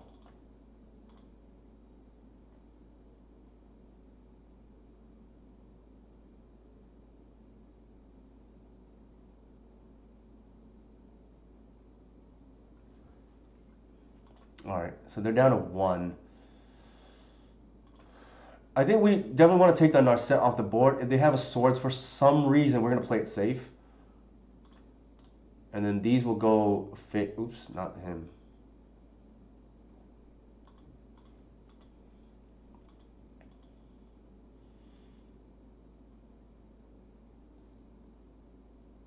It's probably over, but we'll see. This is a hedge, right? Like I don't want to just randomly lose the swords.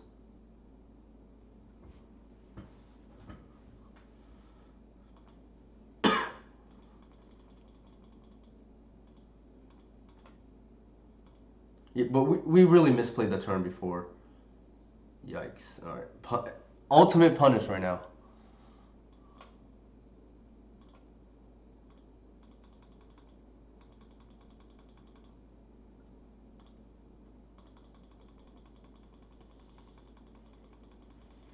Ultimate punish.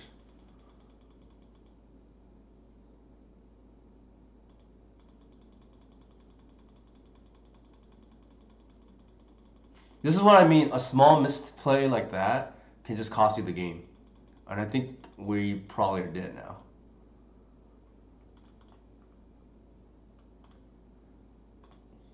So that's on me. I should have made the other line, and then we got super punished there.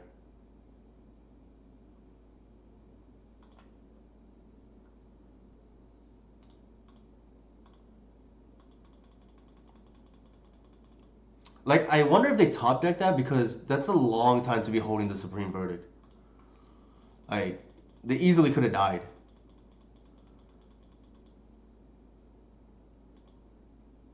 If they dressed out in response, um, Yeah, if they dress down in response to the green sun for one, I could get Wirewood and play it safe. But we just got blown out right now by the Supreme Verdict because of myself. Yeah, to be fair though, HC5, if I had played it cleanly, we would have already won. Alright, we're dead here. I'm just going to concede. I don't think we're going to beat a Jace.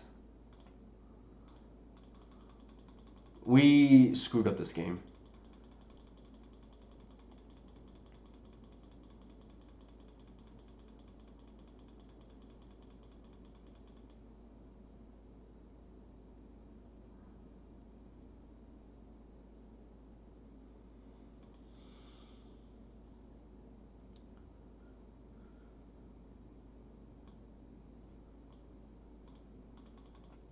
Yeah, I would concede. It's over.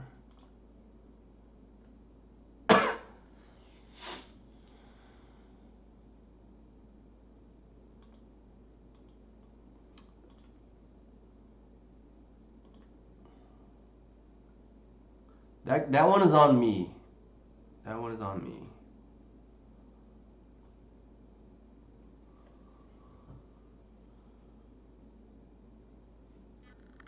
Yeah, if I should have slowed down a little bit there because yeah, I should have Green Sun for one.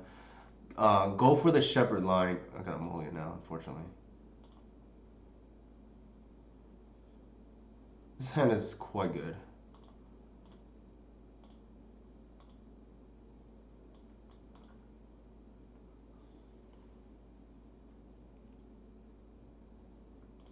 No, the thing is like we can't beat the Jace there, right? Like it's just gonna draw them into too many. I think we lead with a Reclaimer, see what they do.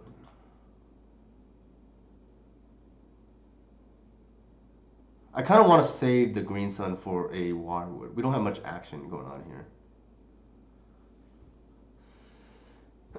Maybe they forced it. I don't know. People do strange things.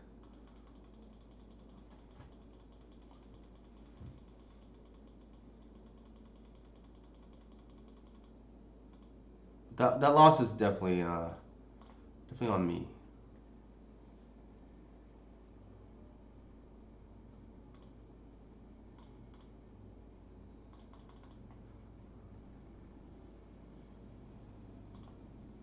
No Arbor.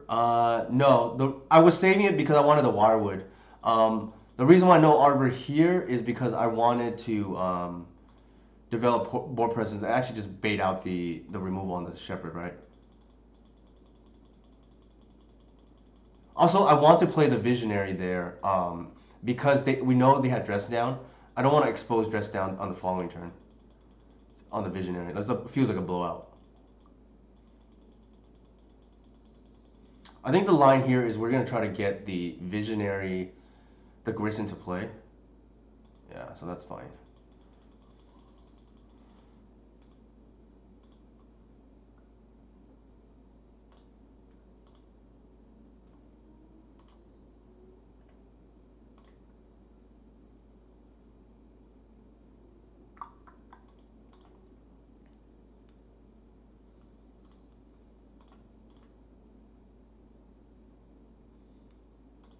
And here we're just going to attack them on multiple angles here, right?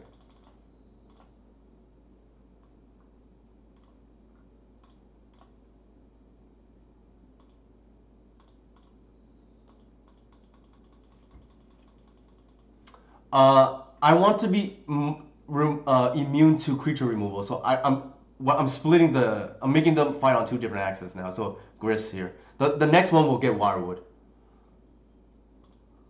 This is another reason to get the Gris, right? Sure.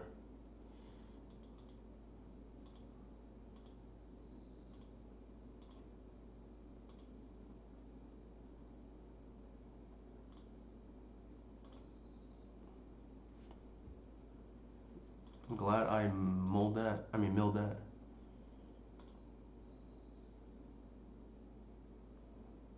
Okay, interesting.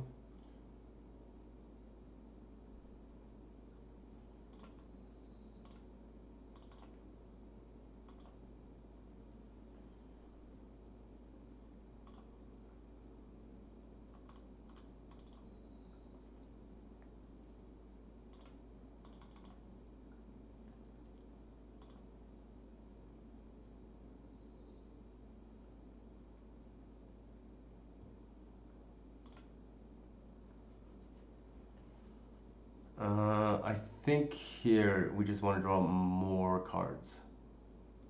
That is always the answer.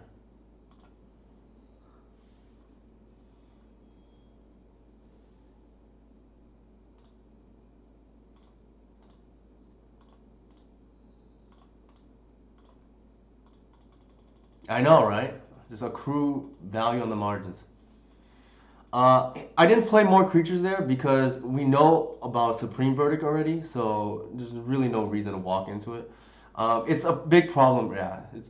It's pretty much over because the turning point of the game is, and I think most players would actually be tempted to get the symbiote earlier. We should have been 3-0 in that matchup. I threw game two, but the minute you get Gris, they have to fight on two different axes, right? Like they can't deal with your creature, they can't deal with your creatures and Gris at the same time, and essentially they're essentially stretched too thin, and then they just got picked apart. Following that. Pretty good. We lost the first one. They don't, in my opinion. I think the game was over the minute the Gris resolved. Assuming we play, moderately well. Obviously, there's ways to throw, and I'm pretty sure if I wanted to, I could find, cool ways to throw. But I think the minute the Gris resolved, the game was over. Um, Pretty good, yeah. We went 4-1. I think we probably have time for another league. But I will take a quick restroom break before we start another one. Yeah, Gris also pumping the reclaimer there was pretty hilarious. But I'll go ahead and bring back up the deck. We unfortunately lost to Sneak and Show here, but I think the rest felt okay. I'll be right back.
All right, good to have you, Jonathan.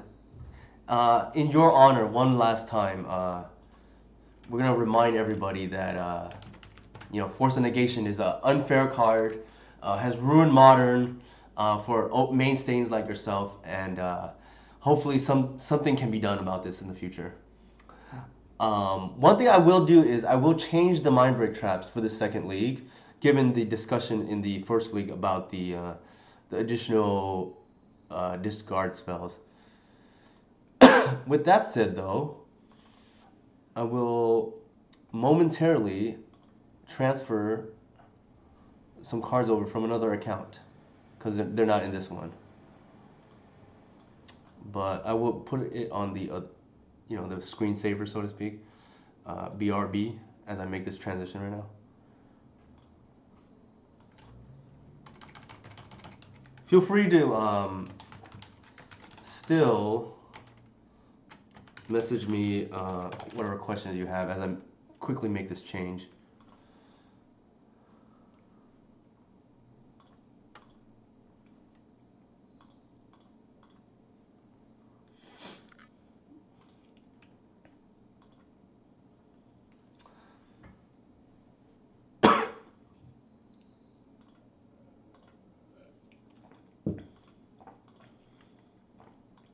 This is my fault for not having the duresses ready.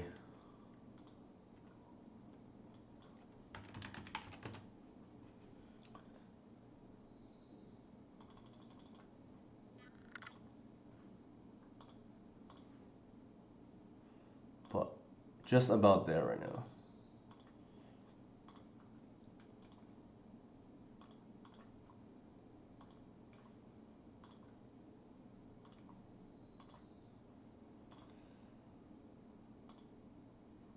All right, back to the game.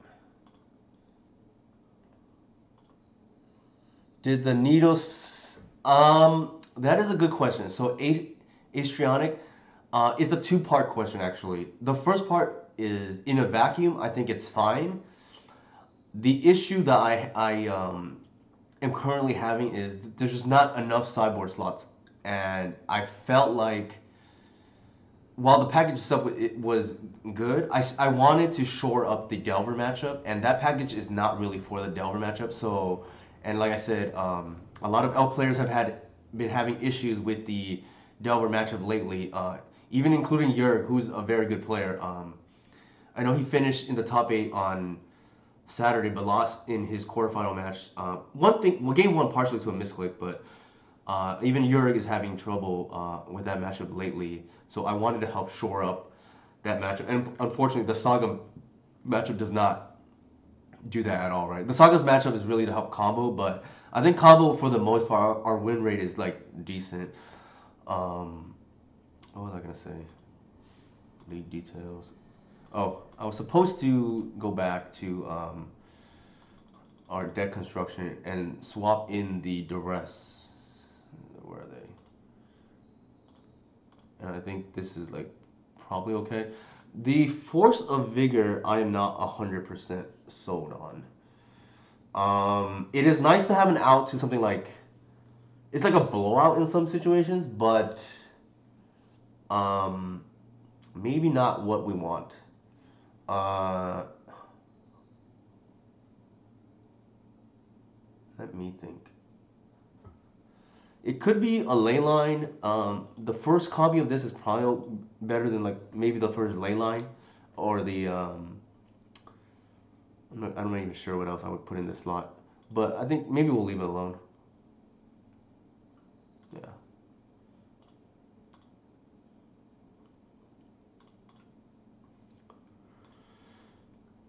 Until I can think of something better, or unless chat has a preference one way or another.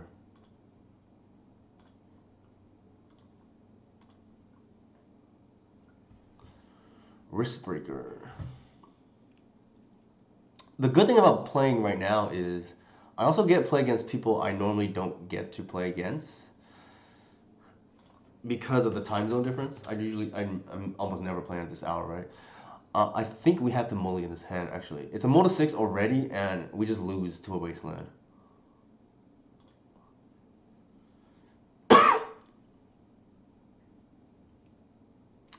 Here I'll probably put the Arbor back, and just our land count is really high, so I'm just counting on hitting land drops naturally. This version of the deck has the most lands, I think, maybe ever in any legacy version of the deck. We have 21.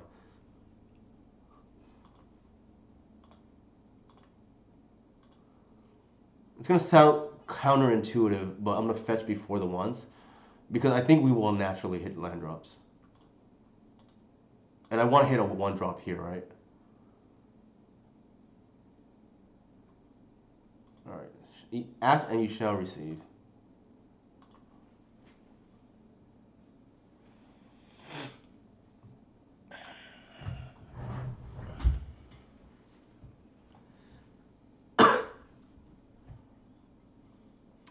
How do we do in the last... yeah, I don't remember. I'll just yield. We went 0-2, 2-1, 2-0, 2-0, and 2-1. The 2-1 should have been a... what's it called? Should have been a 2-0. Okay, I think we got another buy here, potentially. Their hand is quite fast though, and unfortunately, we drew that, which is awkward.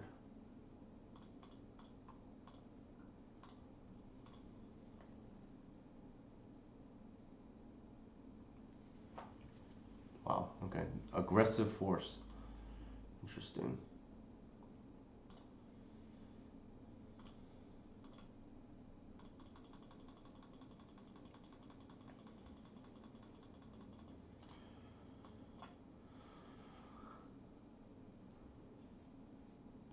They probably put back the thought monitor, to be honest. Oh, never mind. What? Could they not cast it? I think they were short. That must have been it, right? All right. Oh, I see. They're trying to get pressure instead of actually drawing cards.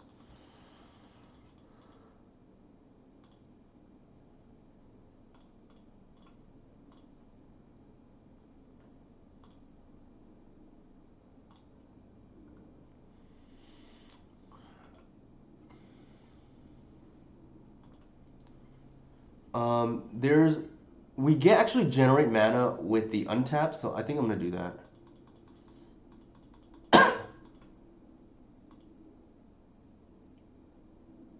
They may needle our water with the, which would be annoying.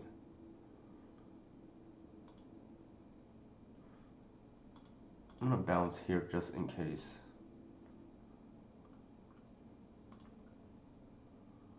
Um, I will not respond. If they needle our water with, so be it. I want the board presence.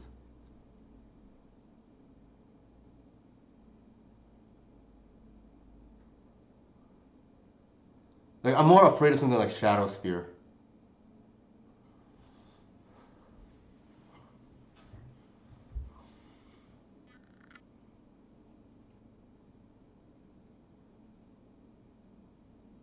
That is like one of the least frightening things for us.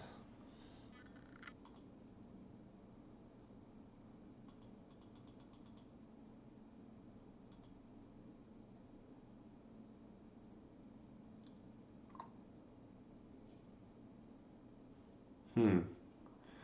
I think we do it now then. So they get 6 through. That's okay.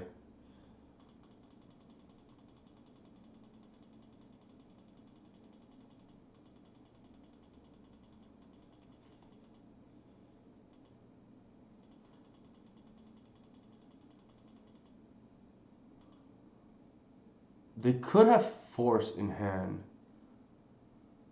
It would be awkward right now if they did.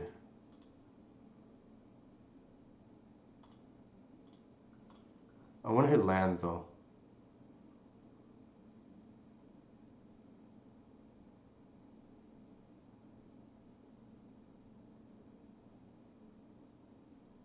Actually, that was a mistake. I should have led with Shepard and forced that. Yeah, that was bad. I realized it right after, like, because I can't play the Waterwood anyways, so I screwed that up.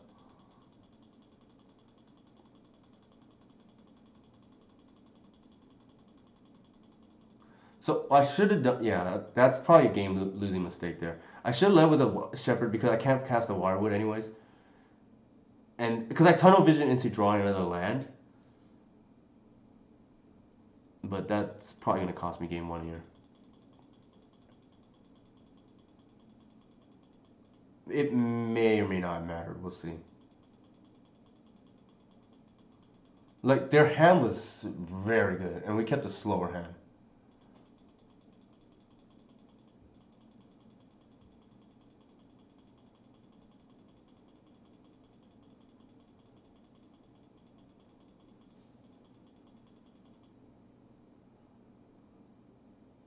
But credit to our opponent, they played well. They like realized we messed up and punished us for it.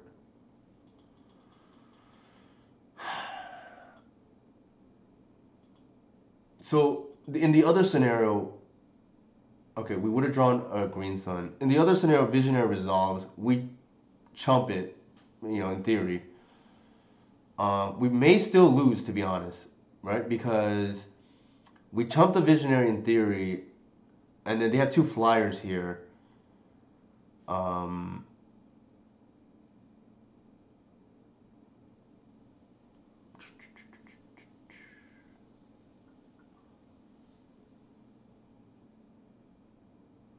I think it's over. I don't think there is a permutation here that wins. We can just check what the next draw would have been if it would have mattered. I think a Cradle is what we needed. So we lose anyways. Um, but that's okay. They disconnected for some reason. Interesting. Oops, wrong one. I think we only board one card, to be honest. I don't think we actually... The life can matter. And I don't think... Well, Embry could matter. I don't even know if it's like better than like our Visionary or Endurance. So I'm just going to keep. We just kept a really slow hand, and they... I think... Were they on the play? They had a really fast hand, and we just got... We misplayed, but I don't think it would have mattered given that our top deck was the Mystic Rainforest. We were on the play, and we mulliganed to 6 is what happened. One of the things I'm trying to solve with this deck, and to a small extent, it's a lot better now, is this deck does mulligan a lot less now that I'm playing 4 Once Upon a Time. But we still did mulligan game 1, which is unfortunate. If I were to bet, given that we lost game 1, I still think we're favored to win from this spot. But no margin for error now, right? Like...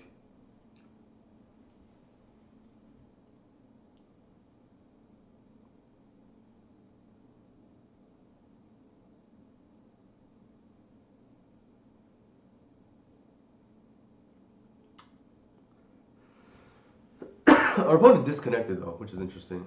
Maybe their internet is not working well.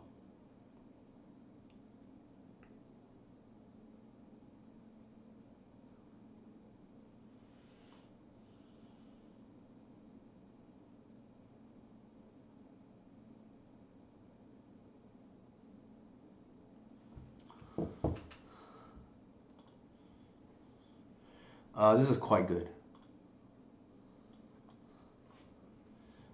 And if I were to bet, even though we're down a game, I would still bet on myself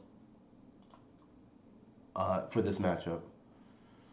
I think here Visionary is the take. And we'll see if they force our turn 1 Reclaimer. Like, there's some people who just get real itchy to force things because of Allosaurus Shepherd. And if they want to do it, like, that's fine.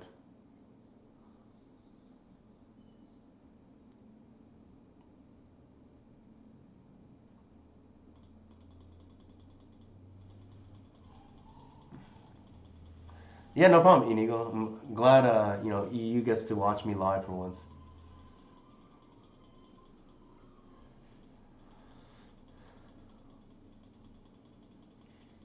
Our opponent seems to know this matchup well because they played the previous game quite well, in my opinion.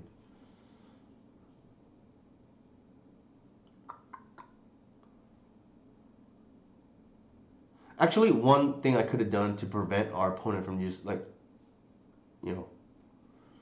forcing aggressively is, especially since we have the payoff in the Visionary.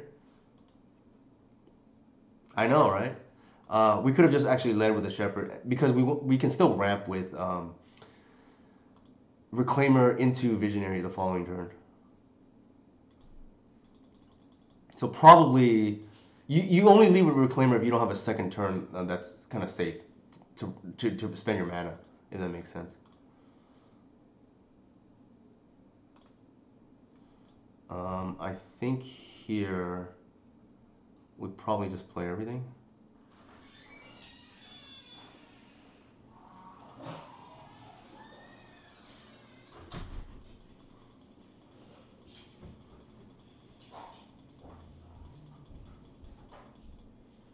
If our opponent taps out here, they probably just lose.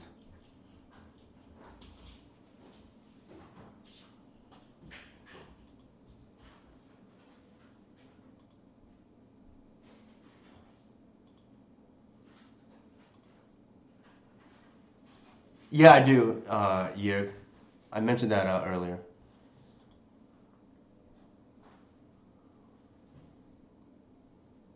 Hmm.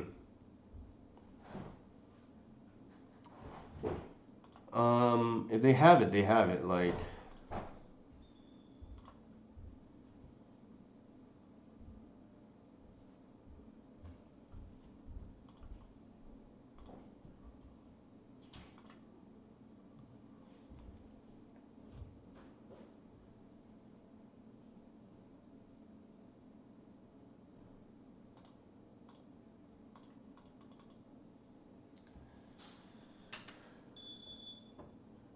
so here they're gonna take two, and then maybe go presumably down to 2 life.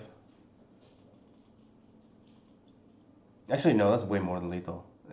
24 damage. Yeah.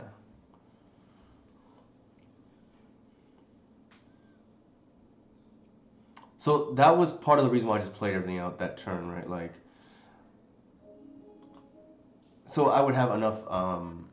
Well, actually, I still would have enough attackers. So maybe I should have played the visionary. That's especially since I didn't miss the land drop. So for whatever that's worth, in hindsight, I probably would have played the reverse and played the visionary instead of the two 1 drops.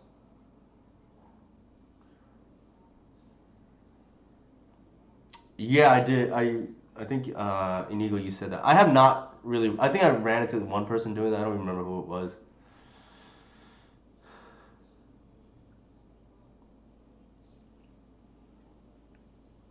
Sure, Floatru, I think was the person. Yeah, I mean, I'm not really concerned about that version. It's literally played by one pilot. Like another thing, for instance, is like unless people pick it up, like I'm not too concerned about one-offs. For instance, if I lose to Tony Scapone on the Epic Gamble, so be it. Or if I lose to what's another deck with only one pilot? I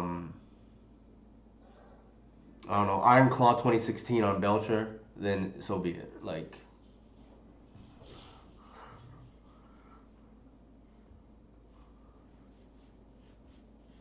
this hand is quite slow, so I'm a mulligan.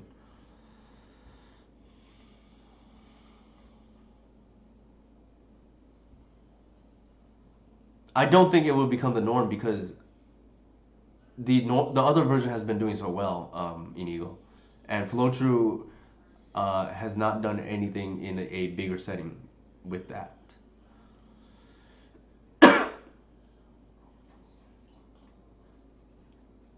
This is significantly better. It sucks that we had the mole, but so did they, so might be okay. We're gonna put the bog back.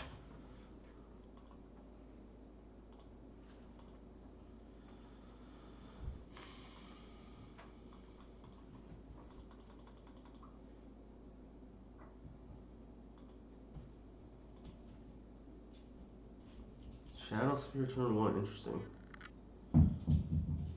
I think they might be just on the, quick to cage plan or something. Or maybe one other card in their hand is like an Ancient Tomb, so they're just trying to beat us with constructs. This is not really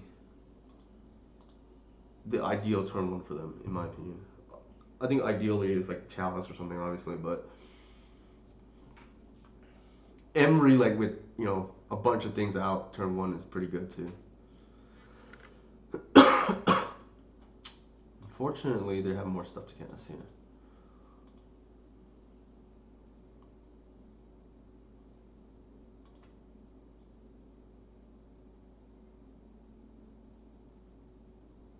Yeah, for sure, Inigo. EE is not so common because it's hard for them to have applications in other matchups besides elves. But Dismember is definitely a real thing. Alright, so they just played out their entire hand for some reason. I guess they just wanted to make mana with the opal and be efficient. Like that's the only thing I can think of.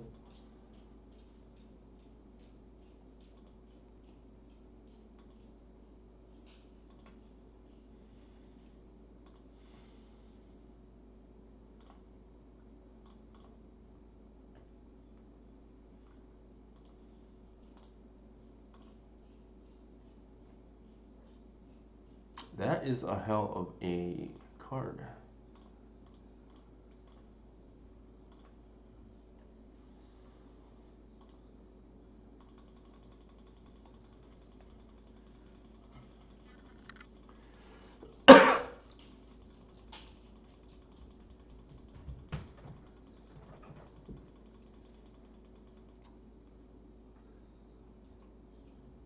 So if we can dodge Dismember or Force, and even Force is not great, right? Because they're down 2 cards.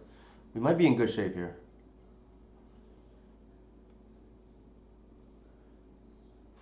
Actually, in this matchup, one thing I should not do, given that we did not board in any black cards, I should not even fetch the Bayou. That was in hindsight, a mistake, right? Because we boarded out the Gris. Obviously, it changes if we leave in Gris and we don't have the Force of Vigor, but I think the first Force of Vigor does things.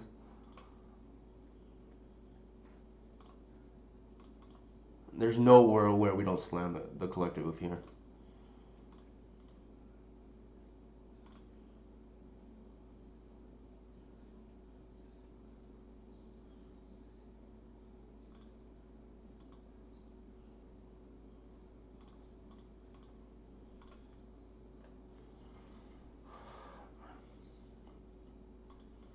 Yeah, in between leagues, Inigo.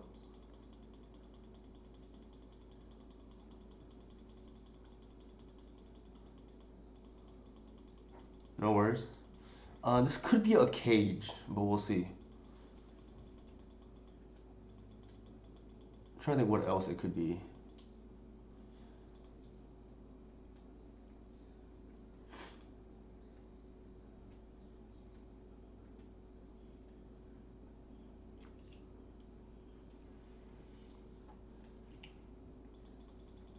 That doesn't work, fortunately. Unless they have Dismember, but we'll see.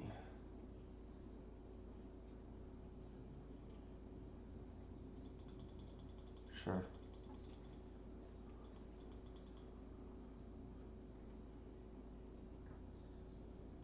Chalice on 1, alright.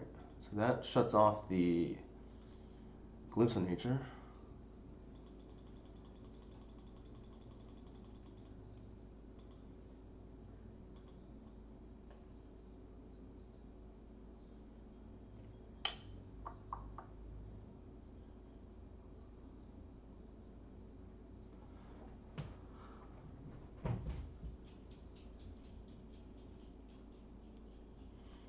Knowing that the needle is on the Reclaimer, we happen to have it, but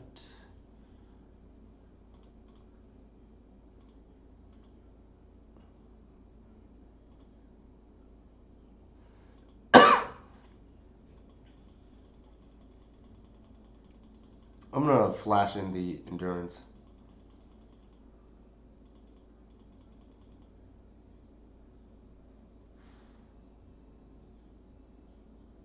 We have chump blocks if need be, so I'm not too concerned yet. I think the line here is to natural order for lethal.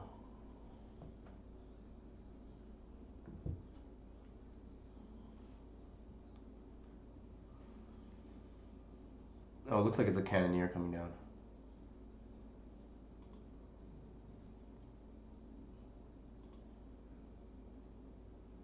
That is a little bit scary now.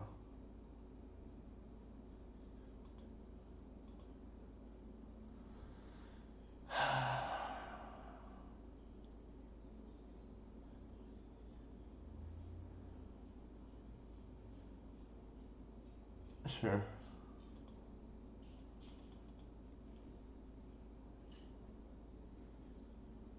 There's a Chalice on 1, Inigo.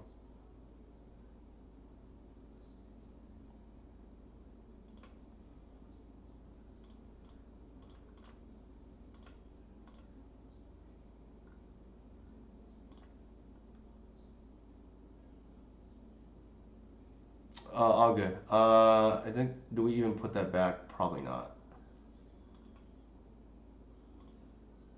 We need to hit a land drop here. Yikes.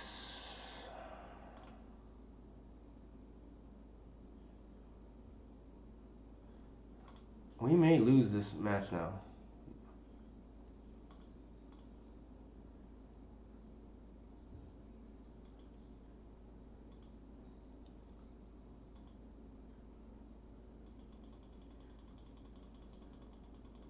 I guess this is what a lost matchup. Man, I announcer jinx myself, right? Like losing this matchup.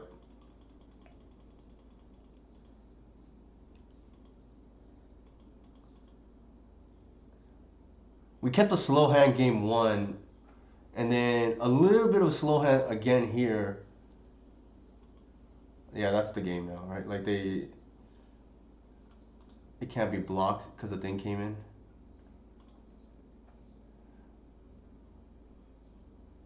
The argument to be made is I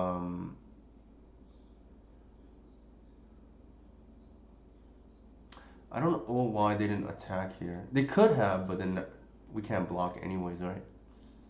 Yep.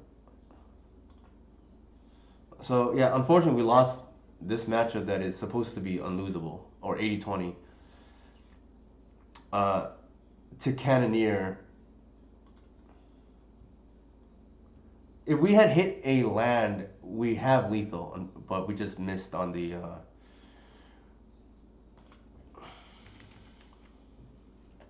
We missed on the draw step, and then we missed on the once upon a time to find the cradle, right? Because the cradle also represents lethal. But yeah, sometimes that happens. Unfortunate. Our opponent, for whatever it's worth, did play well. They kind of knew what a win would look like, and they played to that strength.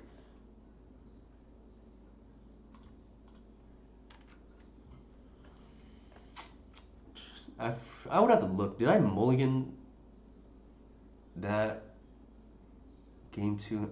No, I think I kept, but I could be wrong. Let me see.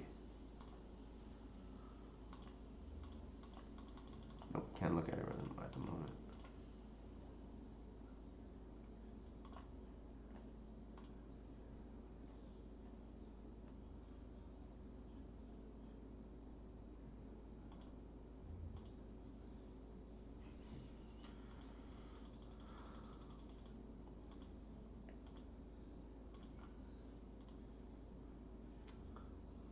So Jurg, I just saw your message on Discord. I agree. You should be playing the fourth Once Upon a Time. The card is just too good not to play. If you're still on Twitch chat,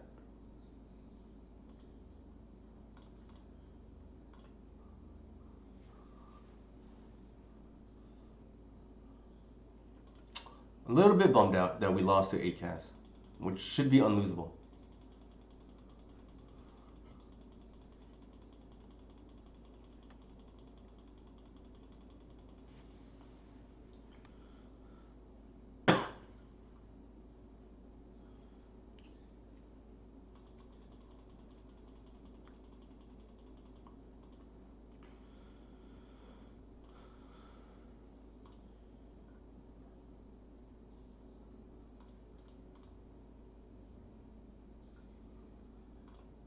I don't know about that. I would not mulligan hands without it, Jurg. But yes, the card is incredible.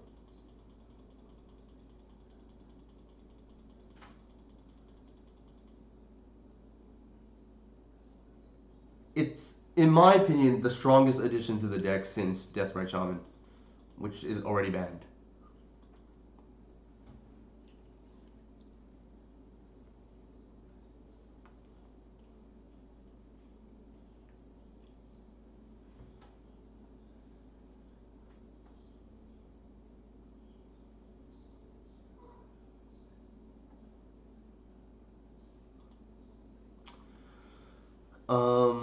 So three cantrips in a row. That has me a little bit nervous. Maybe they have sweepers that they're digging for.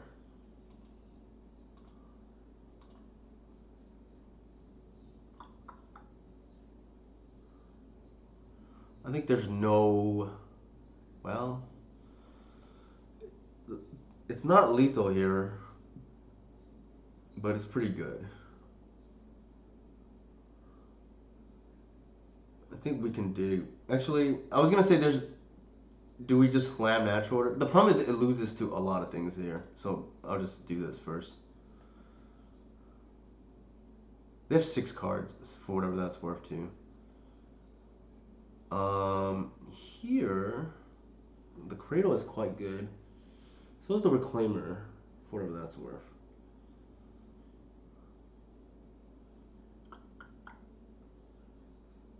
I think the Reclaimer is not enough. If it was a Visionary, it'd be different. I think the Reclaimer is not enough for me to not slam Ash Order. So I'm going to do it now.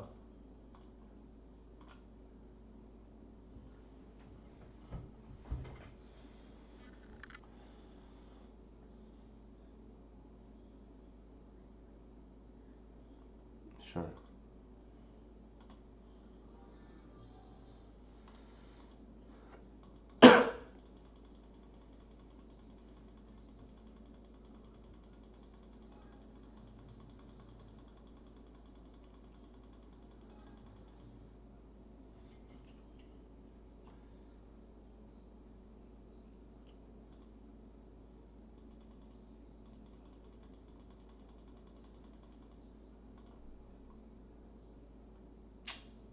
Ugh, these hands, these draws.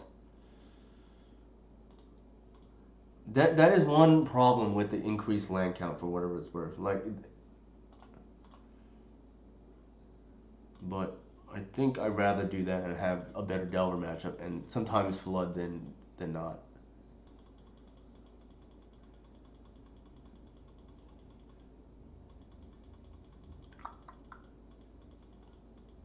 And they did have the Force of Negation for whatever that's worth.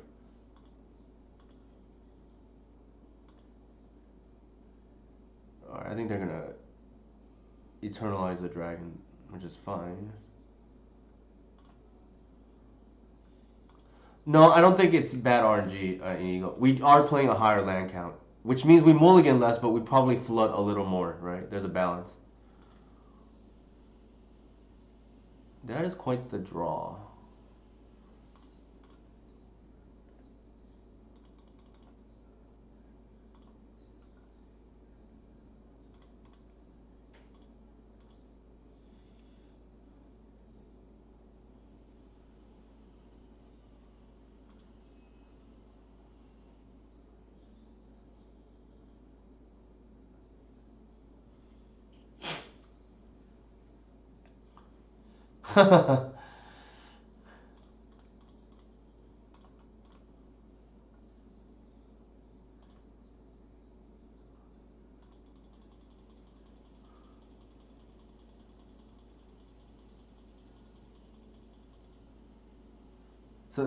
I think they have a removal spell. That's why they didn't block. Yeah. If you have a sweeper, you definitely block there.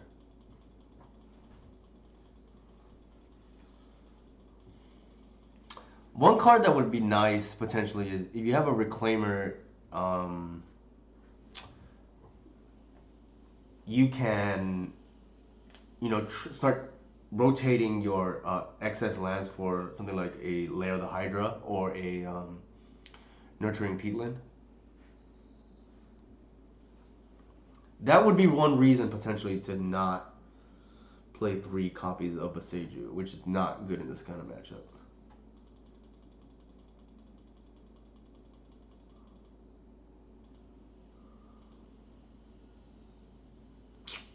Yikes.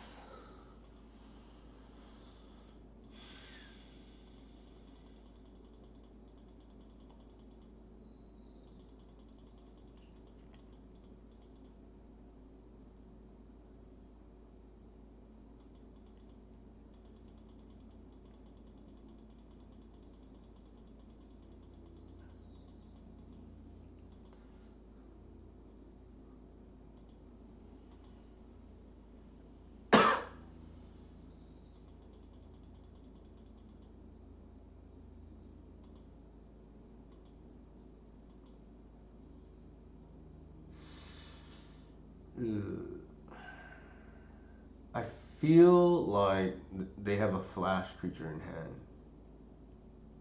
but I could be wrong.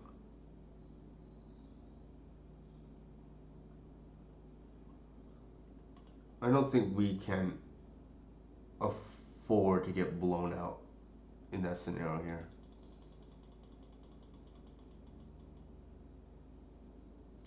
I'm almost certain they have it either endurance or snapcaster.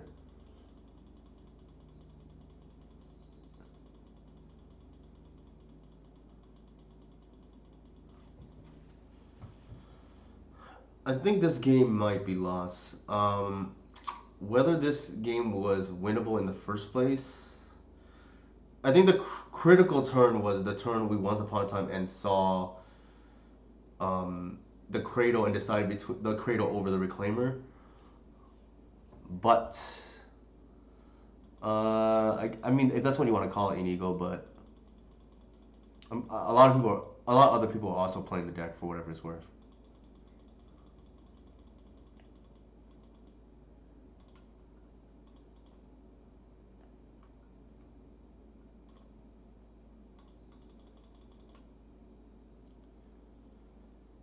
All right. Three. They probably have it, but we have to try.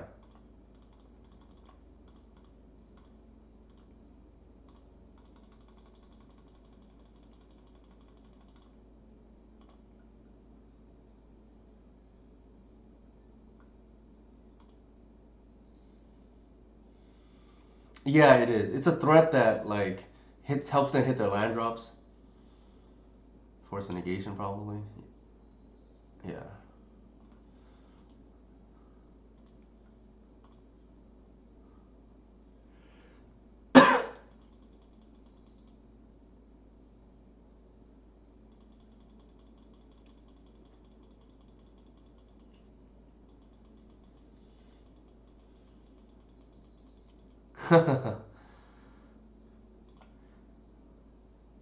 the the other line would have been to take the reclaimer off the once upon a time, and then natural order the following turn might have been okay because the reclaimer could have potentially start rotating our lands. You have another threat, right? But I'm not sure we would have beat this anyways. What we could have done was keep the Earl off the board, but they could have just continued to bounce because they have the Caracas, right? So I'm not sure it would have mattered. Oh, the Narset is awkward.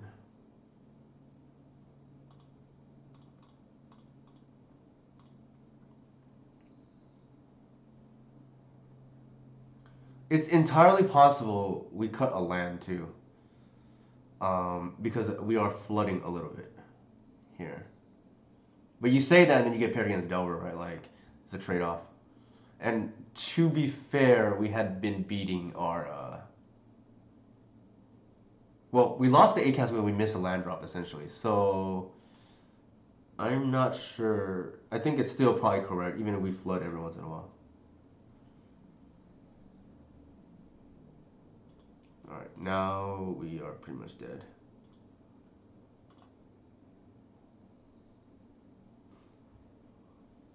The good thing is I still feel good about this matchup post board. I know I said that about the ACAS matchup, but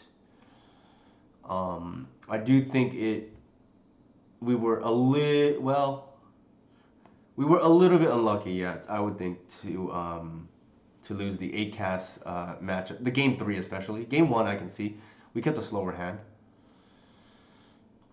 Game three we had a couple of draws and we just whiffed. We if we hit a land drop, we win there with lethal. If we hit a cradle off the once upon a time, we also have lethal. So take that for whatever it's worth.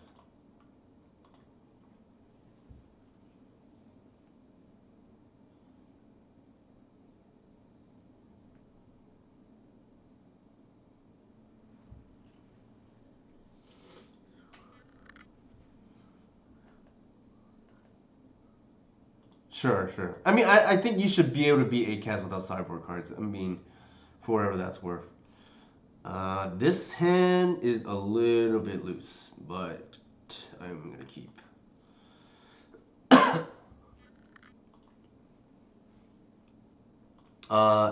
It's a mode of 6 or 5.5 really, but it has one really good card and one that can be okay down the road. I think here we take the Reclaimer.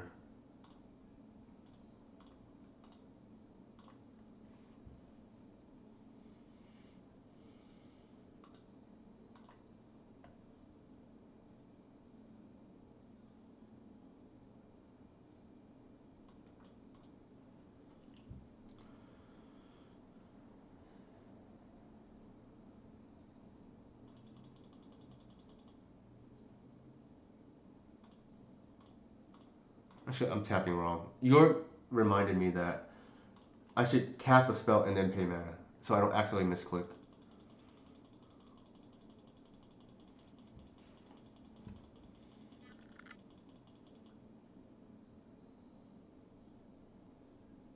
Let's see if they just. A lot of these decks, or a lot of these hands our opponent has, would just go like 3 removals in a row because they're running all 8.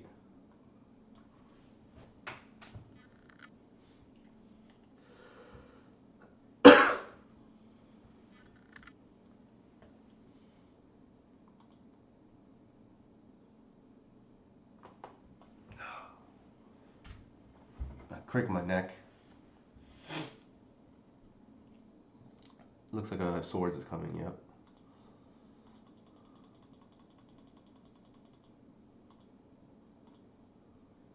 Land? Yeah, okay, that's good.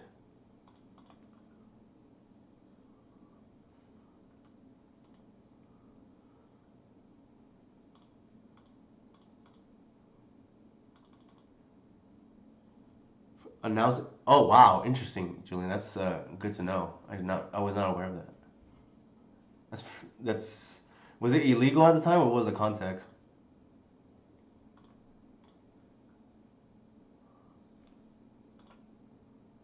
Okay, I mean, at least it sort of worked out, right?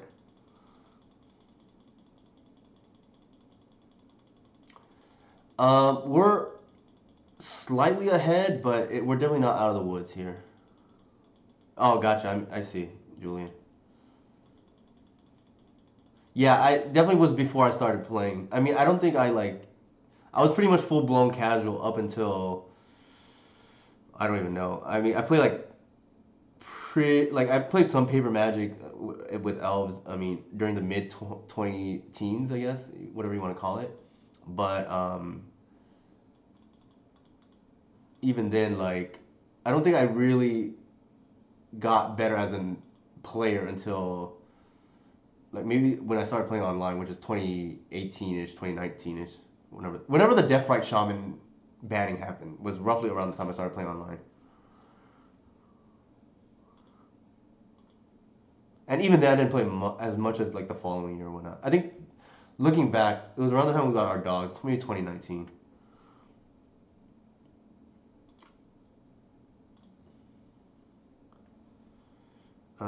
Here we will check our draws first.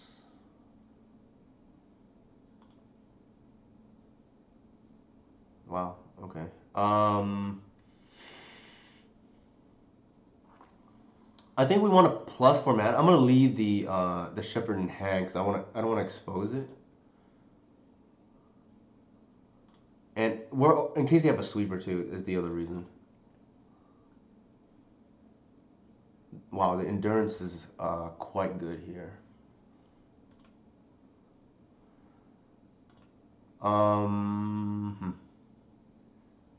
We can play the shepherd and to force this through. I think I like that.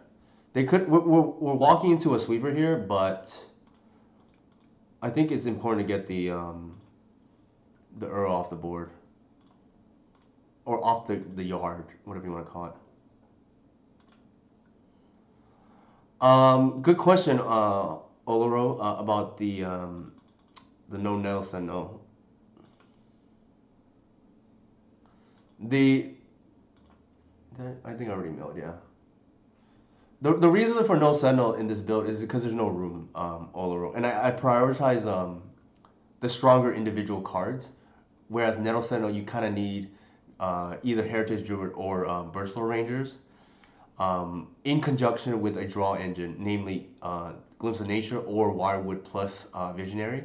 I think that's a lot of moving parts personally, and a deck like Delver can pick that apart more easily.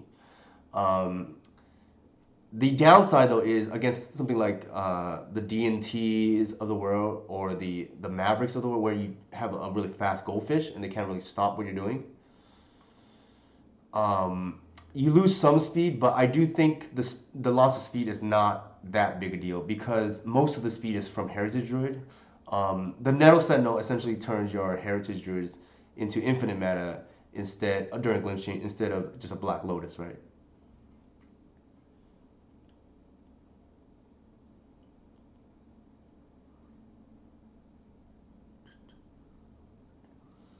So there, for whatever it's worth, if you enjoy the Nano Sentinel but want the staying power of a Reclaimer, you can play what's called a hybrid version too, which I've seen.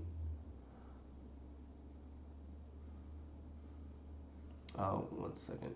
So I'm gonna go bash with all.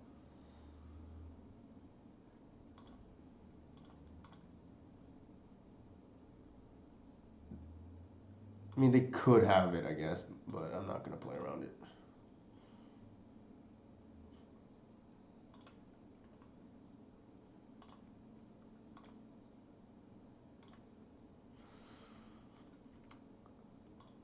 So the question is, when do you start the fetch land and search for Arb in the first hand? You don't expect more mana, like. Ooh, that's actually kind of nasty.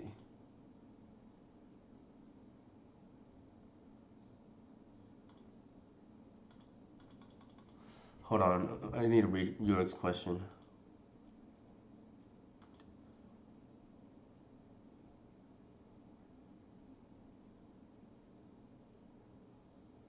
I don't really like to do that because you never know. Like, unless you're positively sure that your opponent doesn't have removal, I don't really like doing that. Yikes! Our opponent is man had the answer. That it means that there's a big trade off to playing Queer Ranger, right? Like, name that it doesn't go well with the. Dang, that is brutal. That they have the static caster into the handling the grist there into the ending.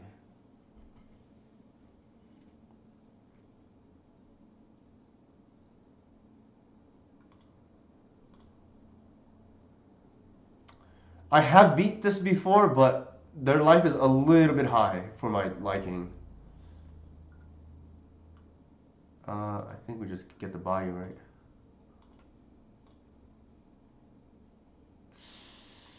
Needed to hit a natural order or shepherd there.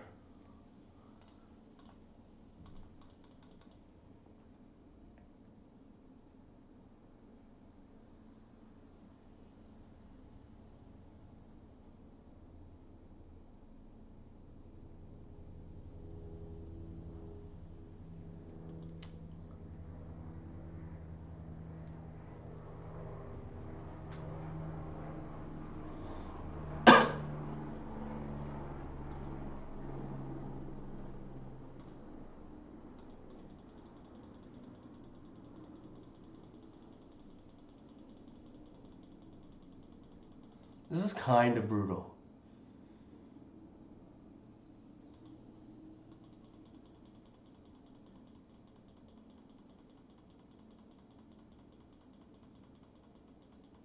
Like, our draws have not lined up well with theirs.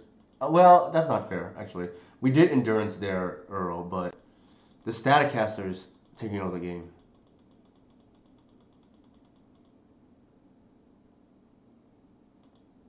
Ooh, Narset into Narset is nasty.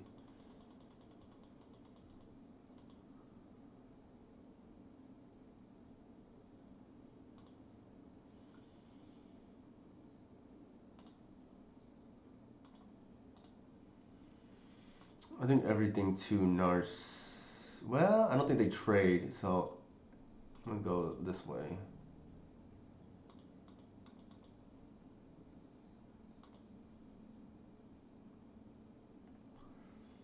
There's no way they trade.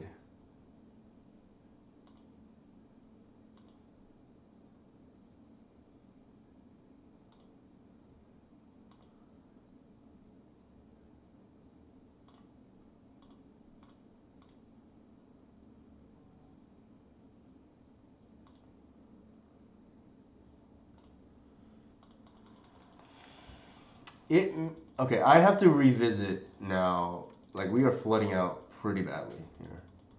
Maybe cutting a Baseju maybe in this matchup, or a or Force. Actually, Baseju is yeah. That might just be game. Yikes.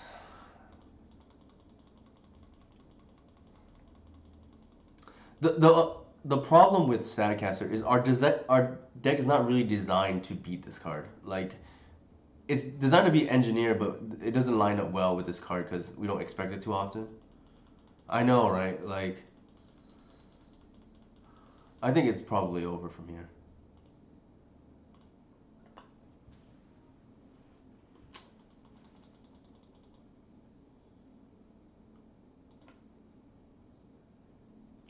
We flooded out, but I think that's not why we lost.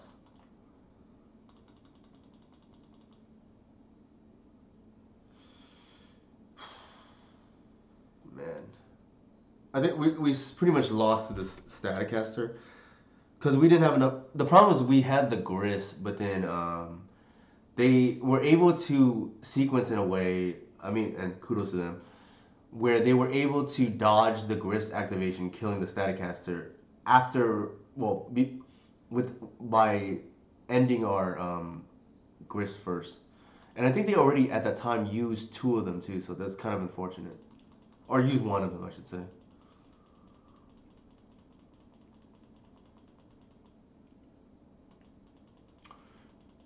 I don't think we can win from here.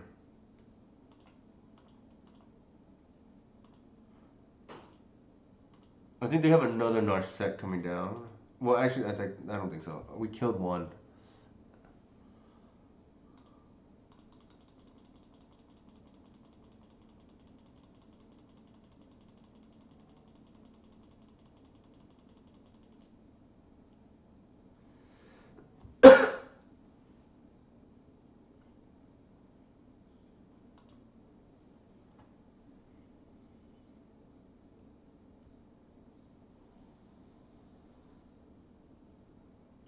Probably. I even then like I still feel pretty favored, even if they grist take care of our grist. Man, this mana base just folds the choke, right? Yeah. All right, I'm just gonna go ahead and concede. I don't think we can win from this spot, but I would have to think about the mana base. Like we did flood out here a little bit.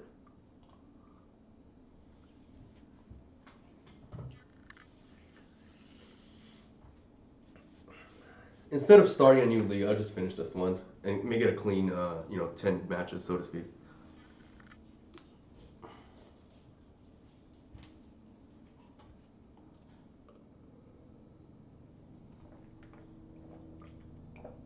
Unfortunately, we went 4-1 in the first league, and this league is going to be at best a 3-2.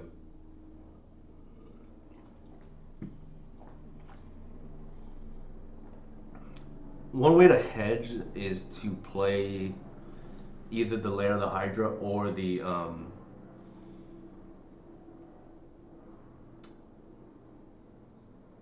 Okay, good. Thank you for keeping me honest, Inigo. My wife kept me honest with the posture as well earlier. She messaged me.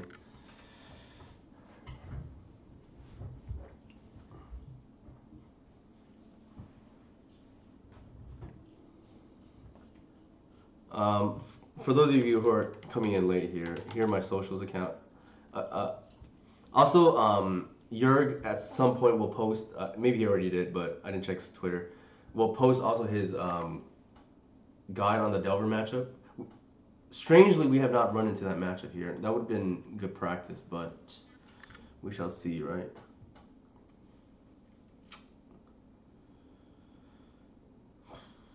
Man, it's like really dicey. The strength of the Reclaimer version, well, one you're seeing here, the Bajuka Bog is good against the graveyard matchups. Another one is you can win through hate more easily, namely fetching up Cradle and getting to 4 mana for natural order more easily. Better against Delver because it's immune to Lightning Bolt. I think I'm gonna keep, even though this looks pretty nasty.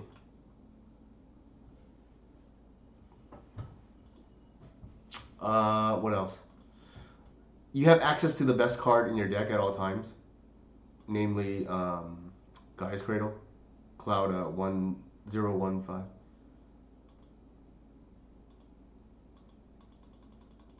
The community is also great, as Inigo mentioned. All right, we can hardcast at least Huff at some point.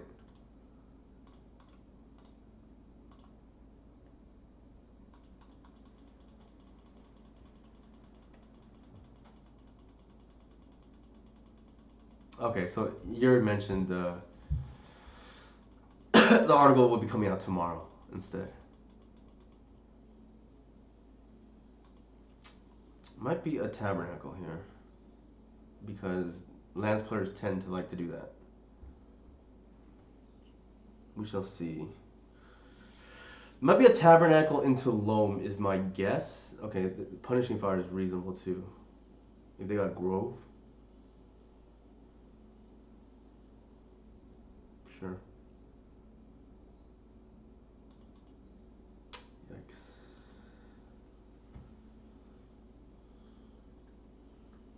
I mean, it has to be punishing fire, right? Like, why would they get Grove? That doesn't make any sense to me.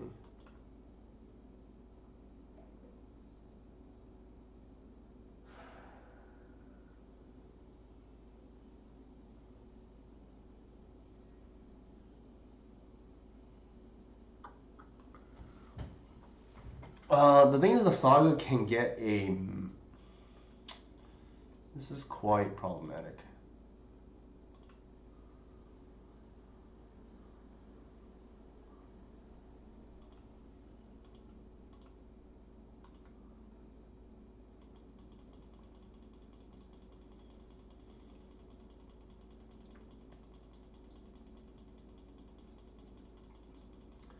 We are big underdogs game one, especially if the opponent knows what we're on.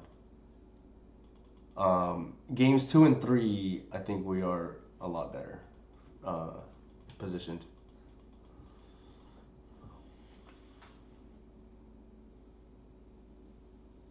Yeah, so I thought they would get map. It's probably Tabernacle here to lock up our Wasteland's pretty good too. So they had it naturally. The good thing is we don't really care about this Allosaur Shepherd. Um, and them burning the Wasteland. No. Them burning on the Wasteland on that is okay with us actually. Because now we get to untap with a Cradle. Oh my god. Yeah, but Seiju is busted for sure. I think the game, well, they don't have a.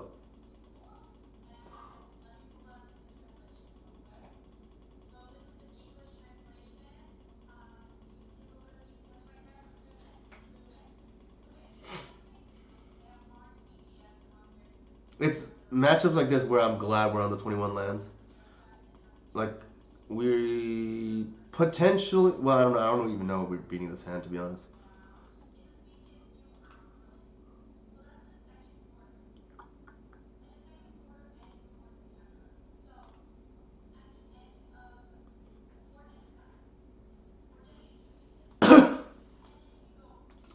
I think we do this because we want to just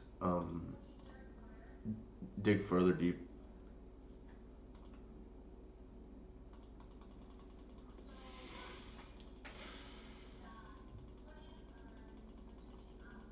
Ghost of Nature are so bad in this matchup. You never get to actually cast it if your opponent has you under a lock. Let me see if there's any other reasons to play the Reclaimer version. besides what I just mentioned about graveyard decks, Delver, beating hate more easily because you can get Gaia's Cradle and Arbor to get to 4 mana for natural order, beating Staticaster, Plague Engineer, things like that. um, it can fetch Karakas, though that's like less necessary now that Boseju's a thing. What are some other utility lands? It's just the main, in my opinion, the main draw is to have Gaia's Cradle every game, pretty much. And it makes Once Upon a Time better too because you have higher quality hits. But Once Upon a Time is probably just broken regardless.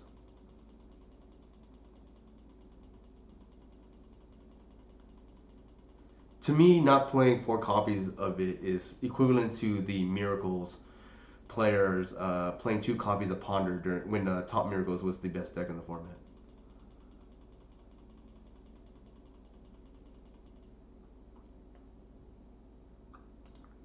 Yeah, we did not really get to play Magic this game.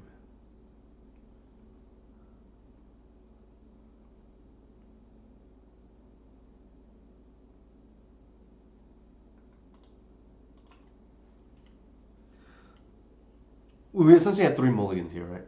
I don't think it would have mattered, but definitely. The thing is, like, we here from a heuristic standpoint, elves tends to struggle against decks that just vomit their hand turn one, which is what lands does, which is what like these dark ritual decks do. What else does that? Oops, all spells, I guess, is another one. What?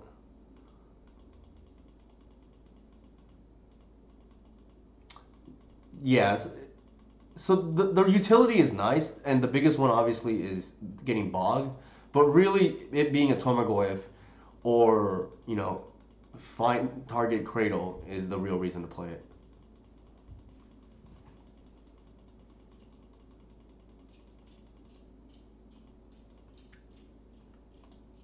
Yeah, we're not gonna beat this.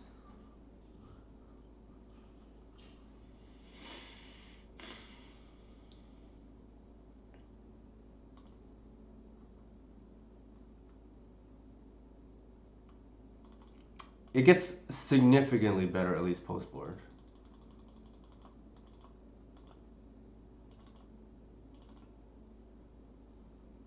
I don't think I want the Glimpse of Natures.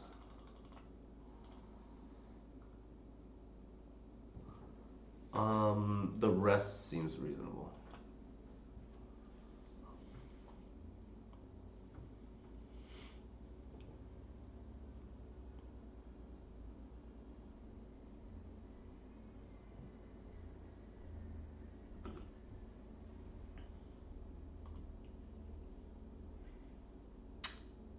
That's a double mulligan already. The rest of the hand is fine, but I think we can do better. Hmm. I think we keep off the strength of natural order. The problem is what to pitch. Probably the Wirewood.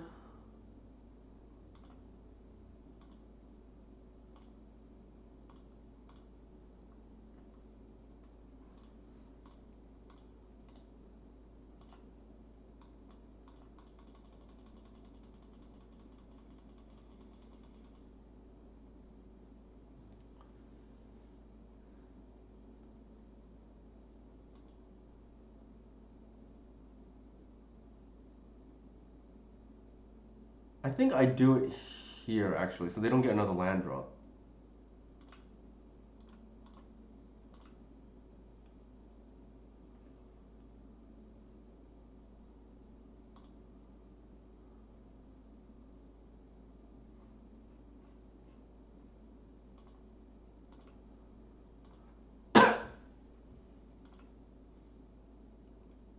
Yeah, that really was.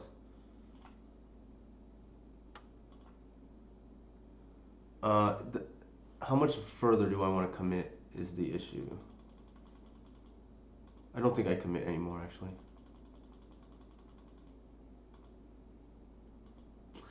Unfortunately, we mulled though, but yeah, that was quite good.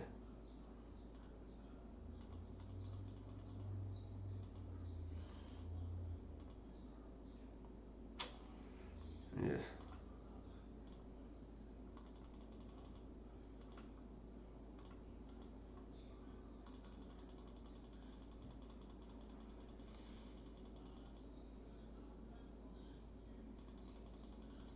We really need to hit land drops though.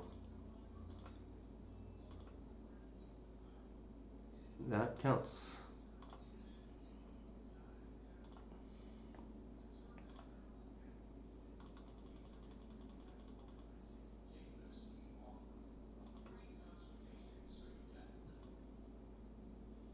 I think we set up for a natural order next turn. And this way we protect our lands too.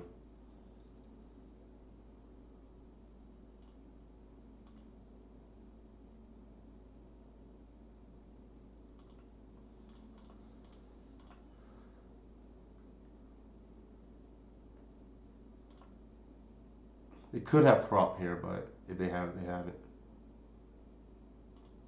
Sure.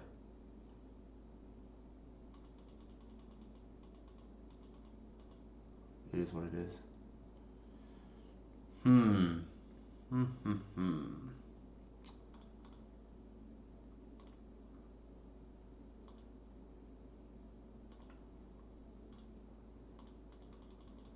We have natural order next turn if they just tap out for punishing fire on our visionary.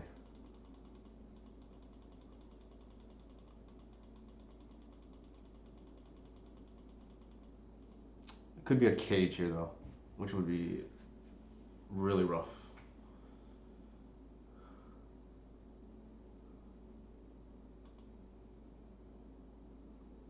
Oh, it might be a wasteland here, which is fine.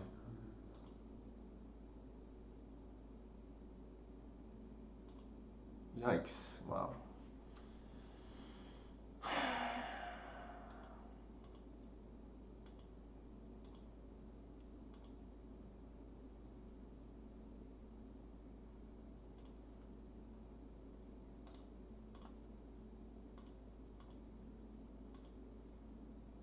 I think we are on the aggro plan now, so I'm just gonna play everything.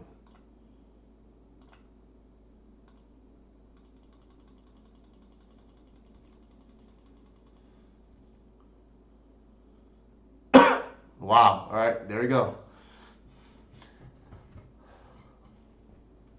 This is what I mean, but we just do not have time to get to glimpse, right? Like we just want to pressure every turn, and it just so happened these Tarmogoyfs like went the distance. Yeah, Thai curry beef brisket on rice sounds really good. Now I'm getting hungry. Jay Z. We still got to win game three, but with Jay Z back in the mix, a good reminder that force negation is unfair. All right, that played out kind of how I was. One of the scenarios where one of the common ways we beat that matchup, right? Like we just continue to bash. For Cloud, you know, 01501, Tarmogoyf mode was real good there, right?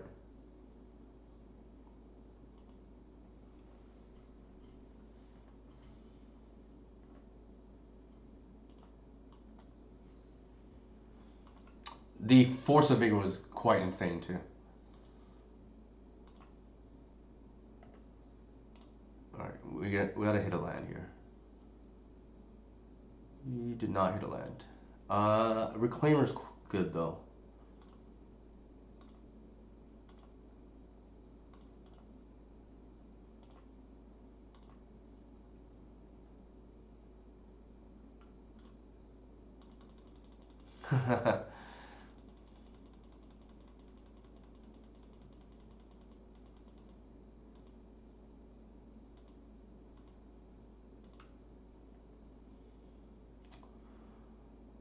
I think here we want to just hit a land to be honest.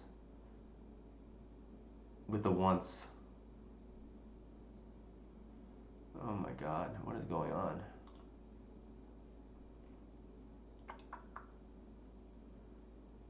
I think there's no universe here in which we don't play.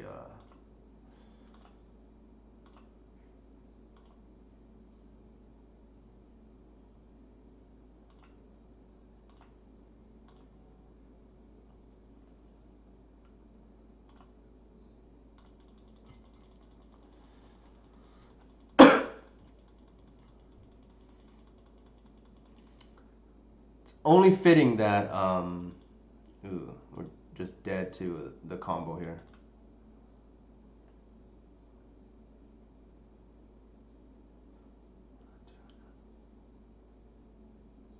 Do it end step. What are you talking about? No, I wanted to hit a land in Eagle. We just missed off the Once Upon a Time is why. I think we just play everything out, to be honest. For sure.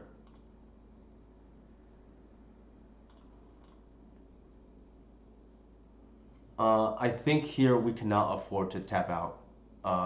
In case, let me think. Actually, no, we can tap out. That's okay.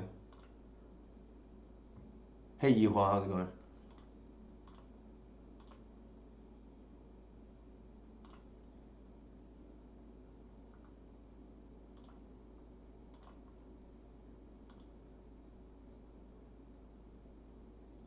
All right, they have it. Man.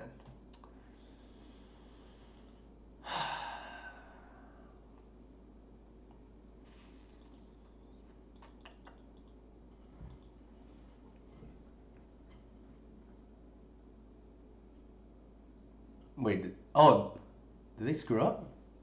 What just happened? What? Oh, they clicked on the wrong thespian stage. I mean, they clicked on the wrong thing. Wow. All right, better lucky than good. We should have lost there. That's hilarious. I mean, we knew what they were trying to do. The problem is we whiffed off the Once Upon a Time for the land, and we had to commit. I know, right? We might just get the pity chest now. Like, the mojo has potentially shifted here. I think if I, I think if I were to do something differently, potentially we hold the Boseiju in hand, because it felt like they were going after the Merit Lage line, but we can't really just keep 2 mana up every turn. That just feels not like the winning line. But that's pretty funny.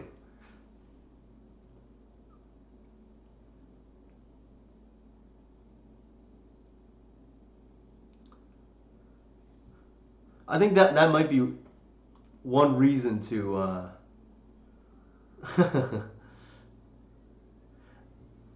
I think that might be one reason to trim down to two Boseiju because at inopportune times you may just draw the Boseiju and then that could happen where we had to lose a land.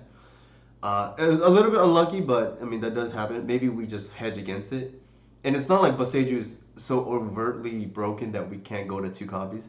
Um, we can either play probably the we can play either the Peat land or probably another fetch is probably reasonable too. I think keep.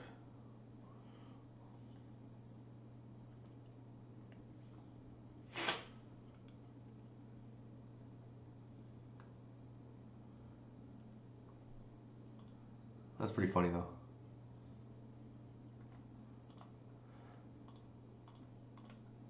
No, nobody saw that.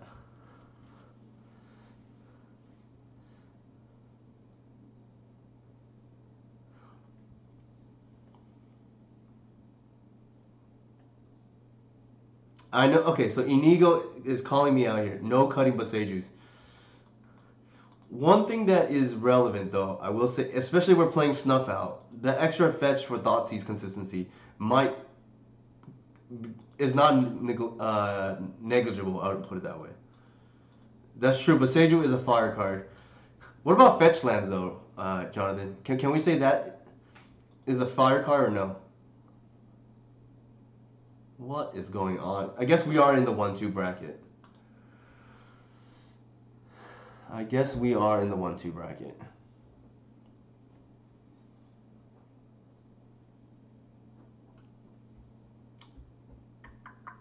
I don't even know what they put in. I don't even know, like, nor do I care enough to.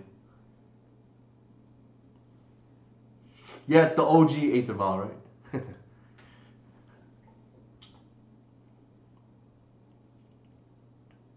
So as long as we don't die to whatever they put in next turn, I think I'm not.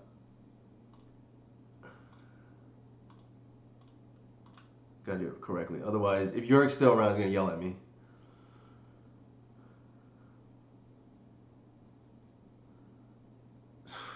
Are there sweepers with Minotaur? There may be. I'm just gonna play everything out.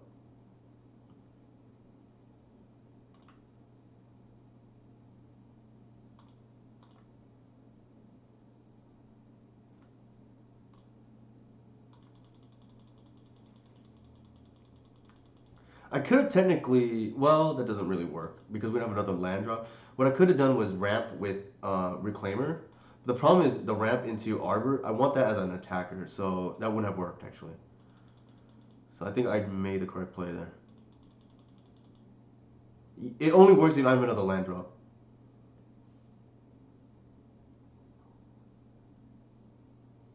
I'm just hoping not to get demolished by whatever they put in right now.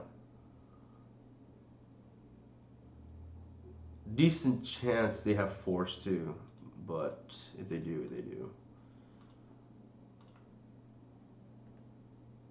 Huh, that's actually pretty good. There's no universe we don't slam this. Alright, that's fine.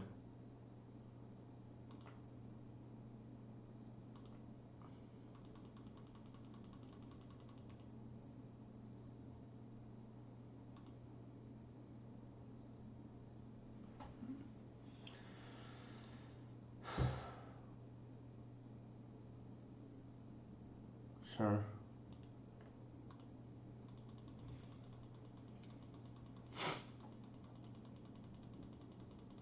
So this essentially was a soul ring right now for them.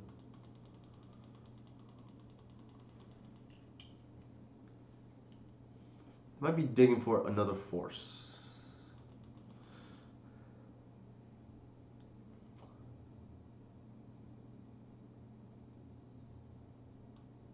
Sure.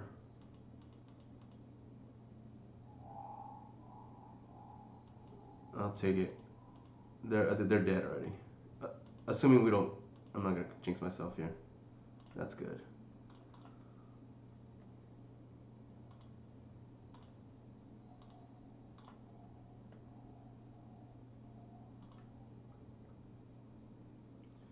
I know, right?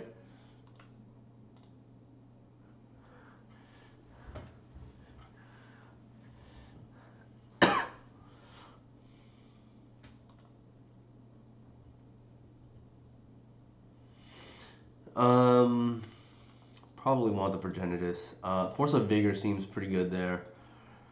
Potentially we want the Thoughtseize, but I feel like we might be behind on board. Snuff Out seems actually pretty decent to just kill whatever they put in.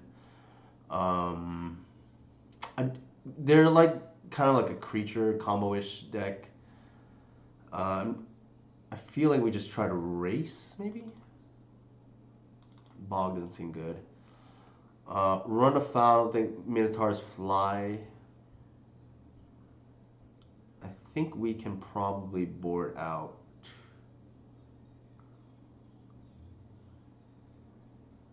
A Druid. They probably have some kind of sweeper post board.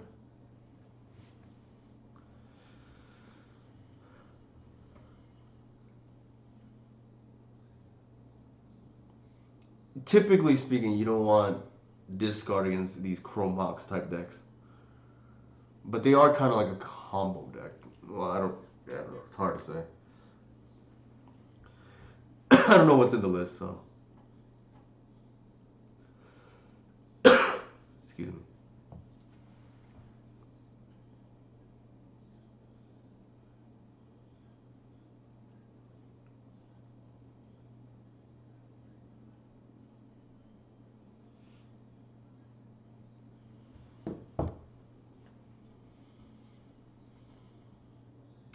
Quite the hand.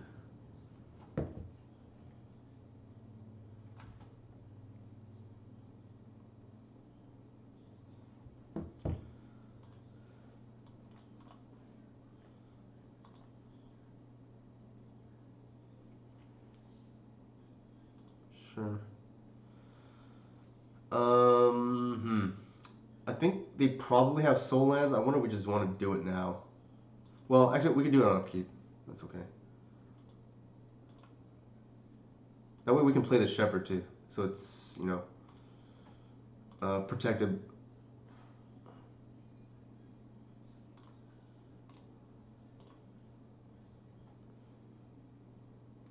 Reclaimer.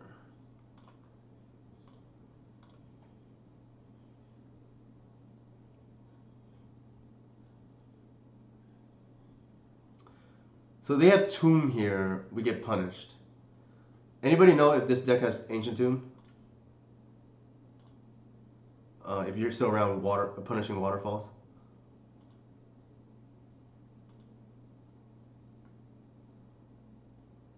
Um, I know they have Chrome Mox. Do we chance it? They could just have like something like Simian Spear Guy. I'm just gonna do it now.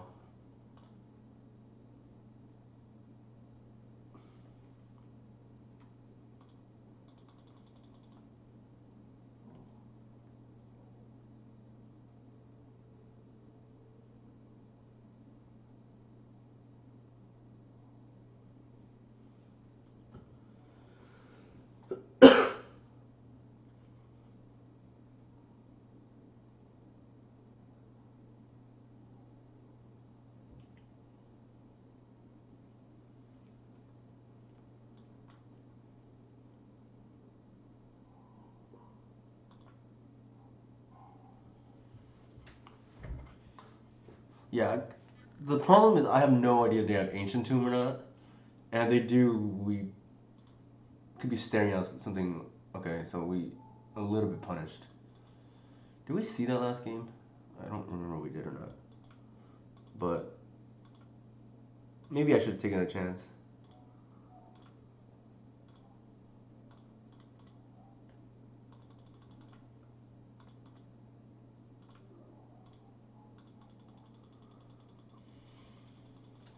We would have been able to hit their Saga, which is huge.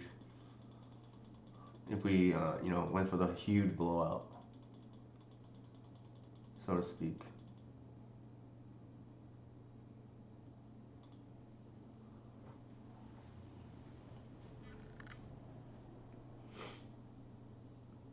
Oh, so they did have Ancient Tomb. Now I'm glad we, did what we did.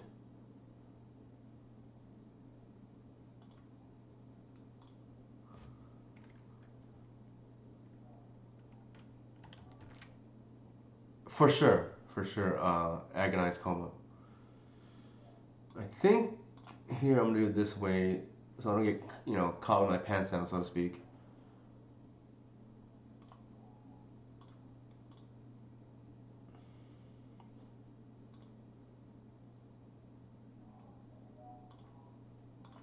And then I'm gonna leave mana up for Reclaimer to make them 3/4s, and then we can bash.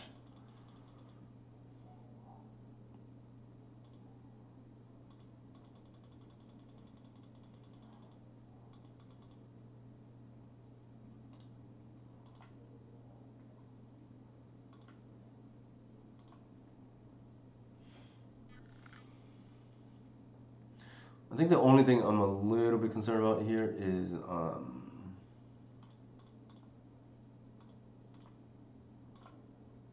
Pyroclasm. I'm not going to fetch the Arbor as a result. I mean, I don't think they have Blood Moon, but you never know.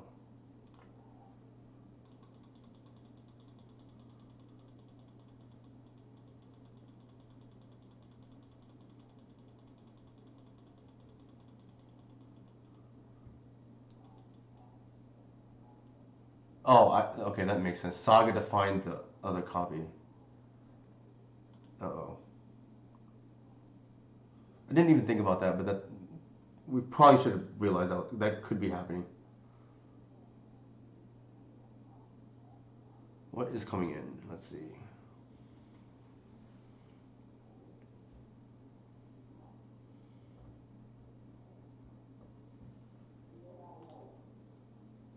The beginning of each combat.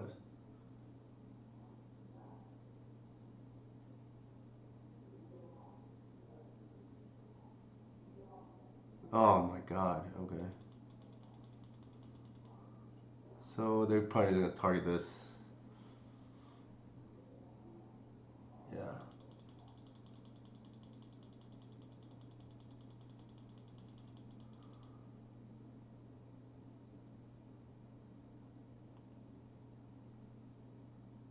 At least we can take this out, right?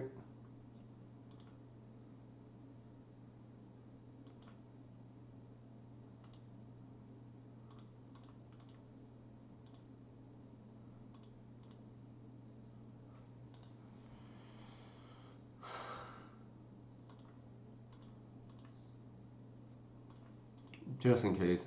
Like we just got a stack block like that.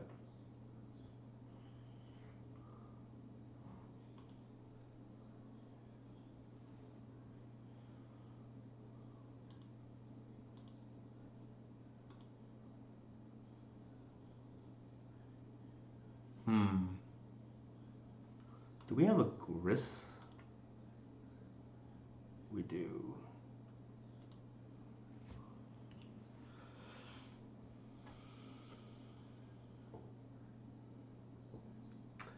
So we can kill this so they don't like do other nonsense with it, and then with the Boseiju, and then we can grist this down and bash for 9, and then put them on a 1 turn clock.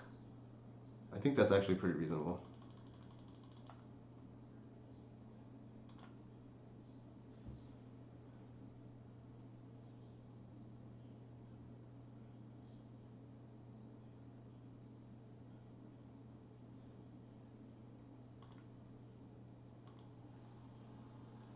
They thought we were getting Collective, which makes sense.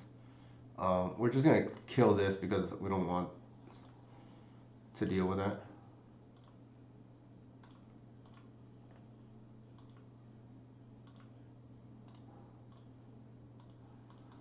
And then our Tomagors are coming in.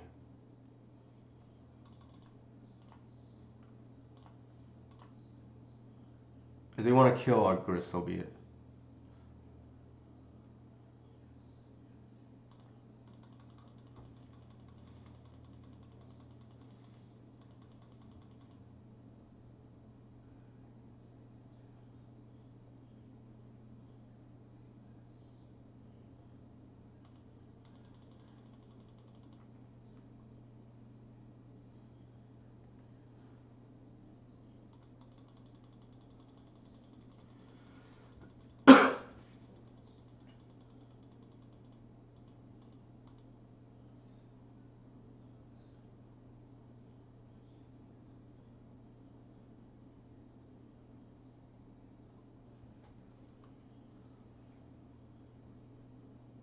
What is this?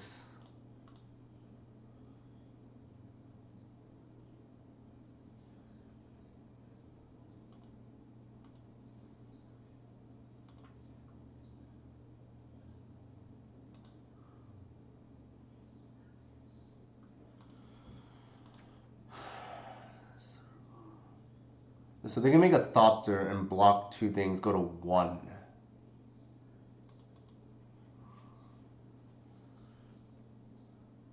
And then we lose one of ours, and 2 goes through, and then they're essentially down lands. I think we'd probably take that. It's a race now.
out there.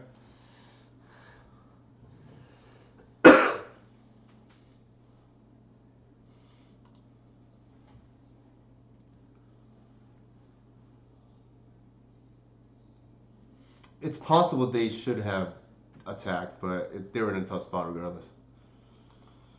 All right, one more match. I'm gonna take a quick restroom break, and I'll be right back in a minute. I'll bring up the deck list again.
All right, we got one last match, and I will try to play a little bit faster than normal because I do have dinner coming up in a little bit.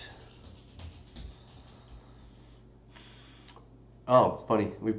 We ran into this pilot actually last night. They're on Reanimator, so this will be, assuming they're on still Reanimator, a quick match, one way or another. If they are on Reanimator, I know, right? You're the good luck charm. If they are on Reanimator, I probably, am I on the play? I'm on the draw. I probably would have mulled to. I'm gonna keep here, but I might have mulled to a Reclaimer. There's really no point here when we're on the draw.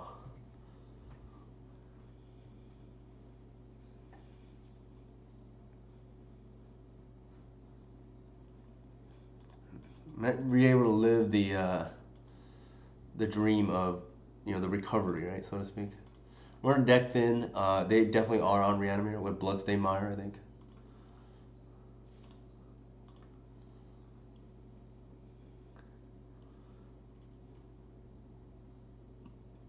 Reclaimer here is good, even if they weren't on Reanimator, but probably too slow here. We probably needed to hit the Endurance. They probably have End Step, Entomb, and then we're going to get Grizzlebrand.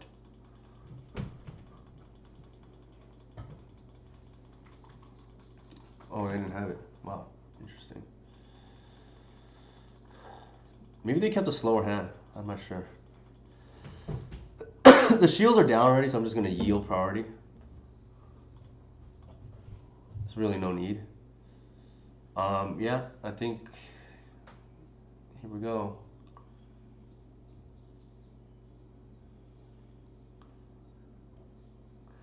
I know, Grizzlebrand is unfair, right? Speaking from a Grizzlebrand aficionado himself. And we wonder why, we wonder why Force of Negation is unfair.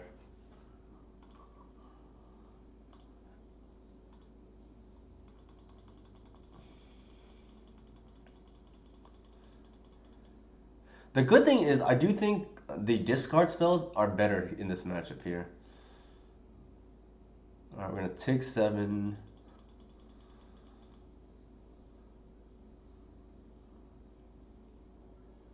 Yikes, okay.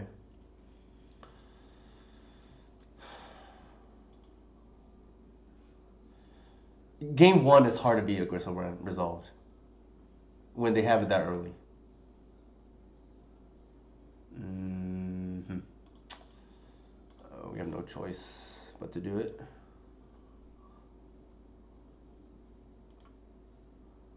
Probably dead to be honest, but we shall see. They should have potentially eaten more life, right? But we have a grist here, that'd be pretty good. We do not, though.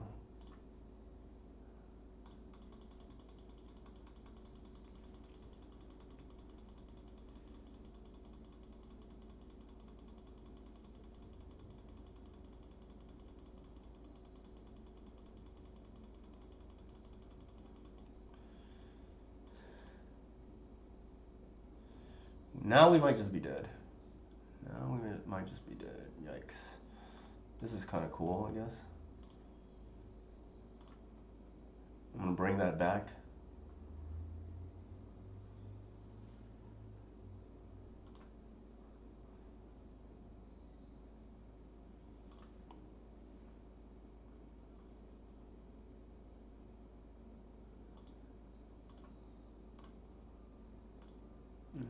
That can go.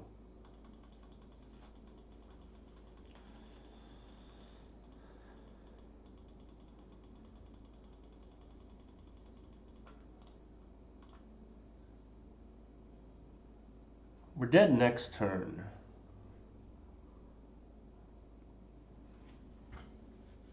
There's a lot of Archons. They are the. I will admit they are the superior Archon deck compared to us. All right, we are supposed to lose game one, so that's okay.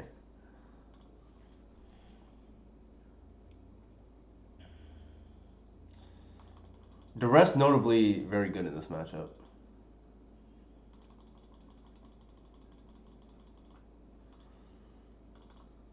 And I board out Archon because I don't want any Archon in play on their side.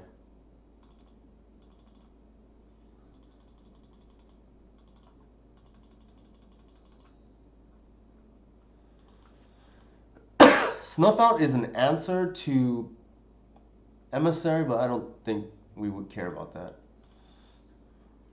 It's like too narrow in my opinion.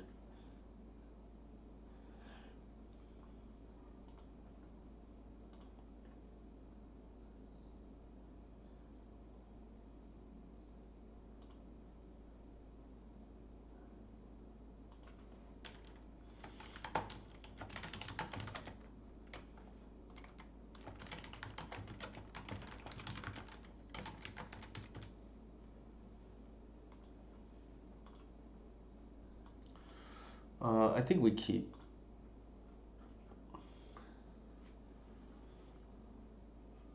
Wow, okay. So they, I guess, know about our hand then.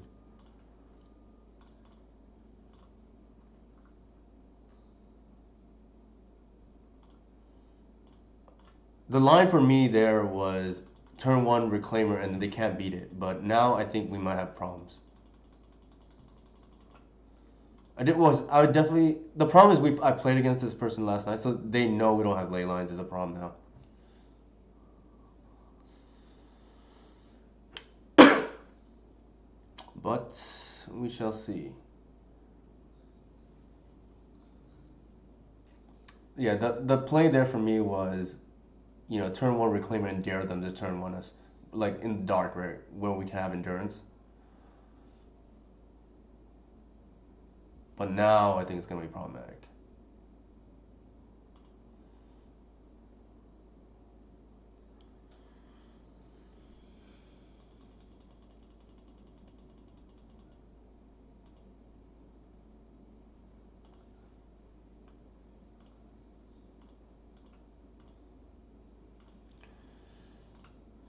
We give away information, but they probably will go for it regardless.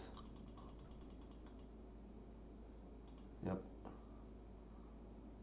I don't think we can beat that. Jesus.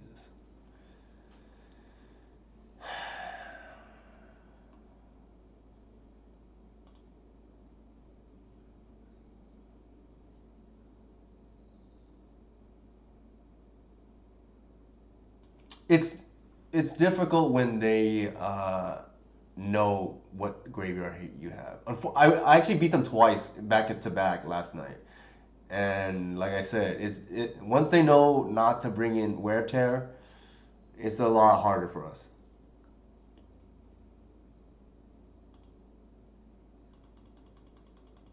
So grief, they're not paying attention because they know our hand.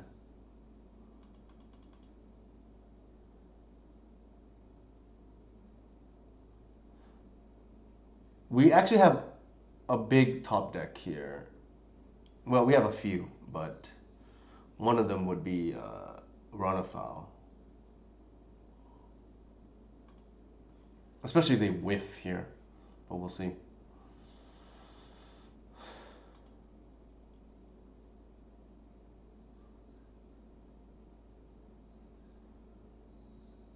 Wow, they're playing ending?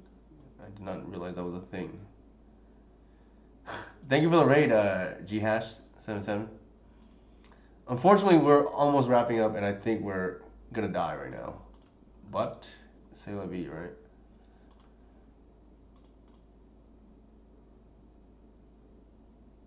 I think we are gonna be dead. I take that back.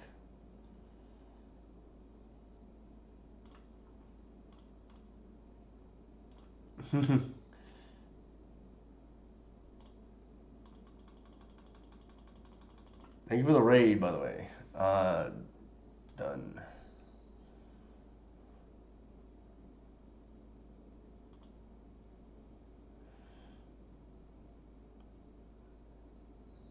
So here, I think I'm gonna minus. What am I pitching though?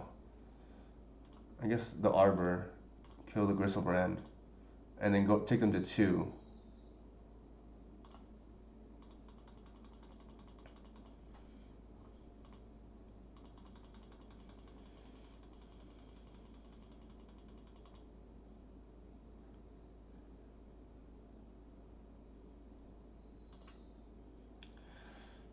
The good thing is we turn off Animate Dead, which is actually really funny. And we turn off Fetch Lands too because they would be at 1. Grisket for no, we need the grist for the biscuit line, right? I think we plus here.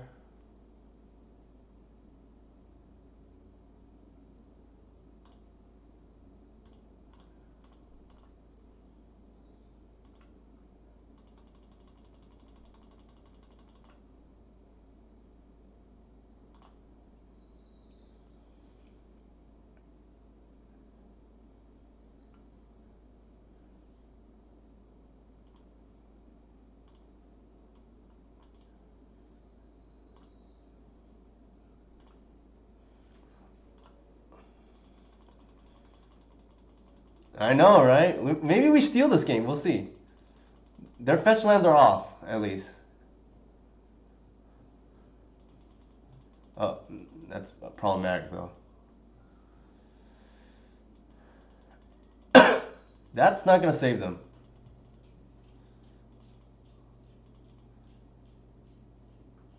Wow. It's funny, too, because in my mind, when I said I think we're probably dead, I knew the outs were Gris, Green Sun, and Natural Order, and we happened to draw one of those, I guess, 8 outs. There you go. HC Fox. Yeah, well, to be fair, they probably thought they were ahead too. So yeah, it's kind of a funny how that turned out. This game 3 is gonna be tough, especially since they know the graveyard hate that we run. I don't think they drew all lands, Yihua. I think they drew Animate Deads, and we're holding Boseju's in hand is the issue.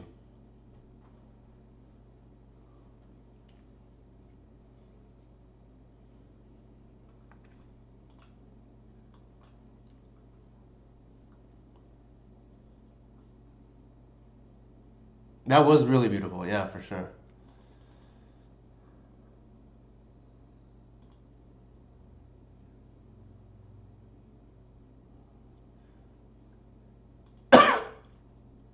So our hand is pretty immune right now to hand disruption.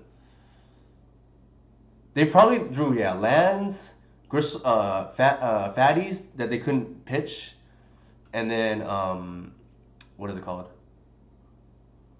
I think here we Thoughtseize, right? Ooh, that's annoying.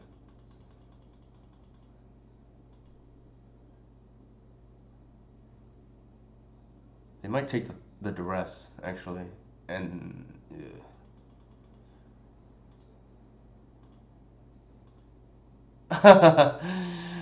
All right, so here's a mind game now. They did that.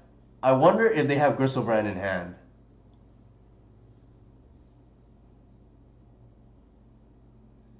Yeah, I'm thinking about that. Like, what is correct here? Do you? Yeah, the fact that they did that because if their hand is a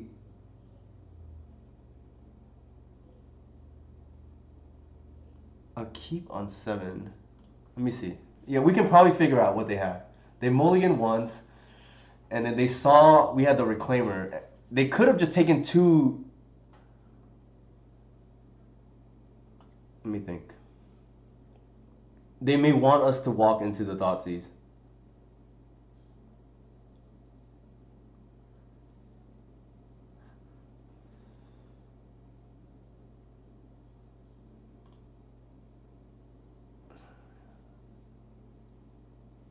Yeah, if they have a turn two, they don't care about the reclaimer. Uh, Let me think. If they have a reanimate, their hand could be reanimate Griselbrand, and then I think I think we do not want to Thoughtseize here.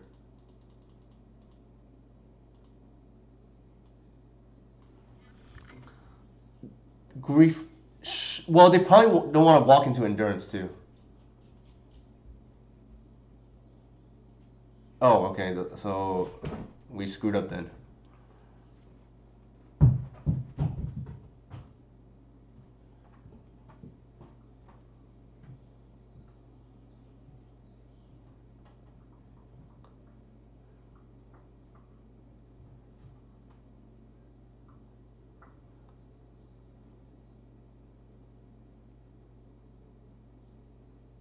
It's hard because yeah, I'm trying to think what they could have, and maybe they just top deck the looting. I don't know, but that doesn't seem correct either, right? Like, okay, they just whiffed then.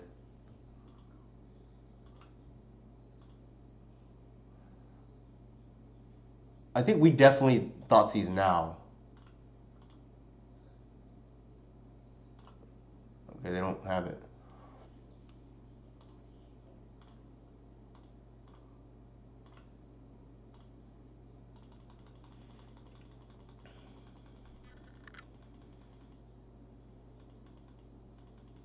We know their hand, so that's good.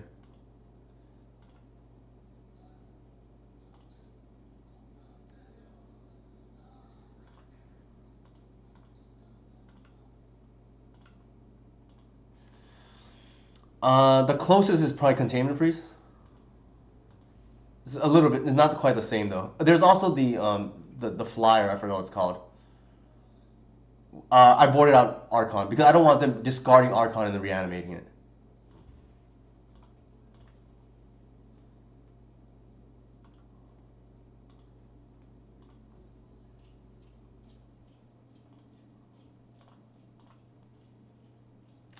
The good thing is it's just lethal now because we drew a creature.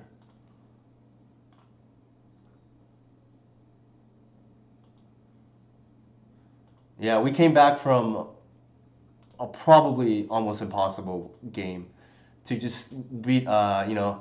Unfortunately, Jay Z's favorite creature here, Bless Griselbrand, but I know, right? So the prophecy is fulfilled, right? The 0-2 comeback into well, really 0-3. Like this person punted on the misclick in game three. They had a merit legend. They clicked on the wrong copy, and they had to concede. But really, we came back from the 0-3 to win the last two, and really on the ropes here. I think flatline here game two as well. Yeah, Tony is. is really killing it over there. But I think that wraps it up for this stream. Uh, we went 4-1 in our first league, lost the first match, won the next four, and then in this league lost again the first two, and then won the next three. So overall 7-3 tonight. Really, really 6-4 though, because we should have lost to Real Peaches. Like they just misclicked. Thank you, Jonathan. I appreciate that. With that said, I'm gonna bring up the deck again. I think the discard spells definitely feel better, especially against Reanimator. Um, up if you want cross applications against Show and Tell, because Mindbreak Trap can be played around a little bit by Ant. Obviously they could have Veil, but like it's better against Show and Tell. Yeah, Snuff Out is quite good. The more free spells, the better, right? And then obviously you expect to play against Leyline. I mean, sorry, against graveyard decks you play Leyline, but we even beat one without it right now, so pretty good, right? Obviously it's harder when they know when you're not on Leyline, but 3-0 against this Reanimator player the last two nights, I guess, or last 2 days. Did anybody have any questions? Or I'd like to hear people's thoughts on the two to rest and the Snuff Out. I think the Force of Vigor is kind of a flex too. I think we played it once and it was quite. Actually, we blew out that lands player, right? With that.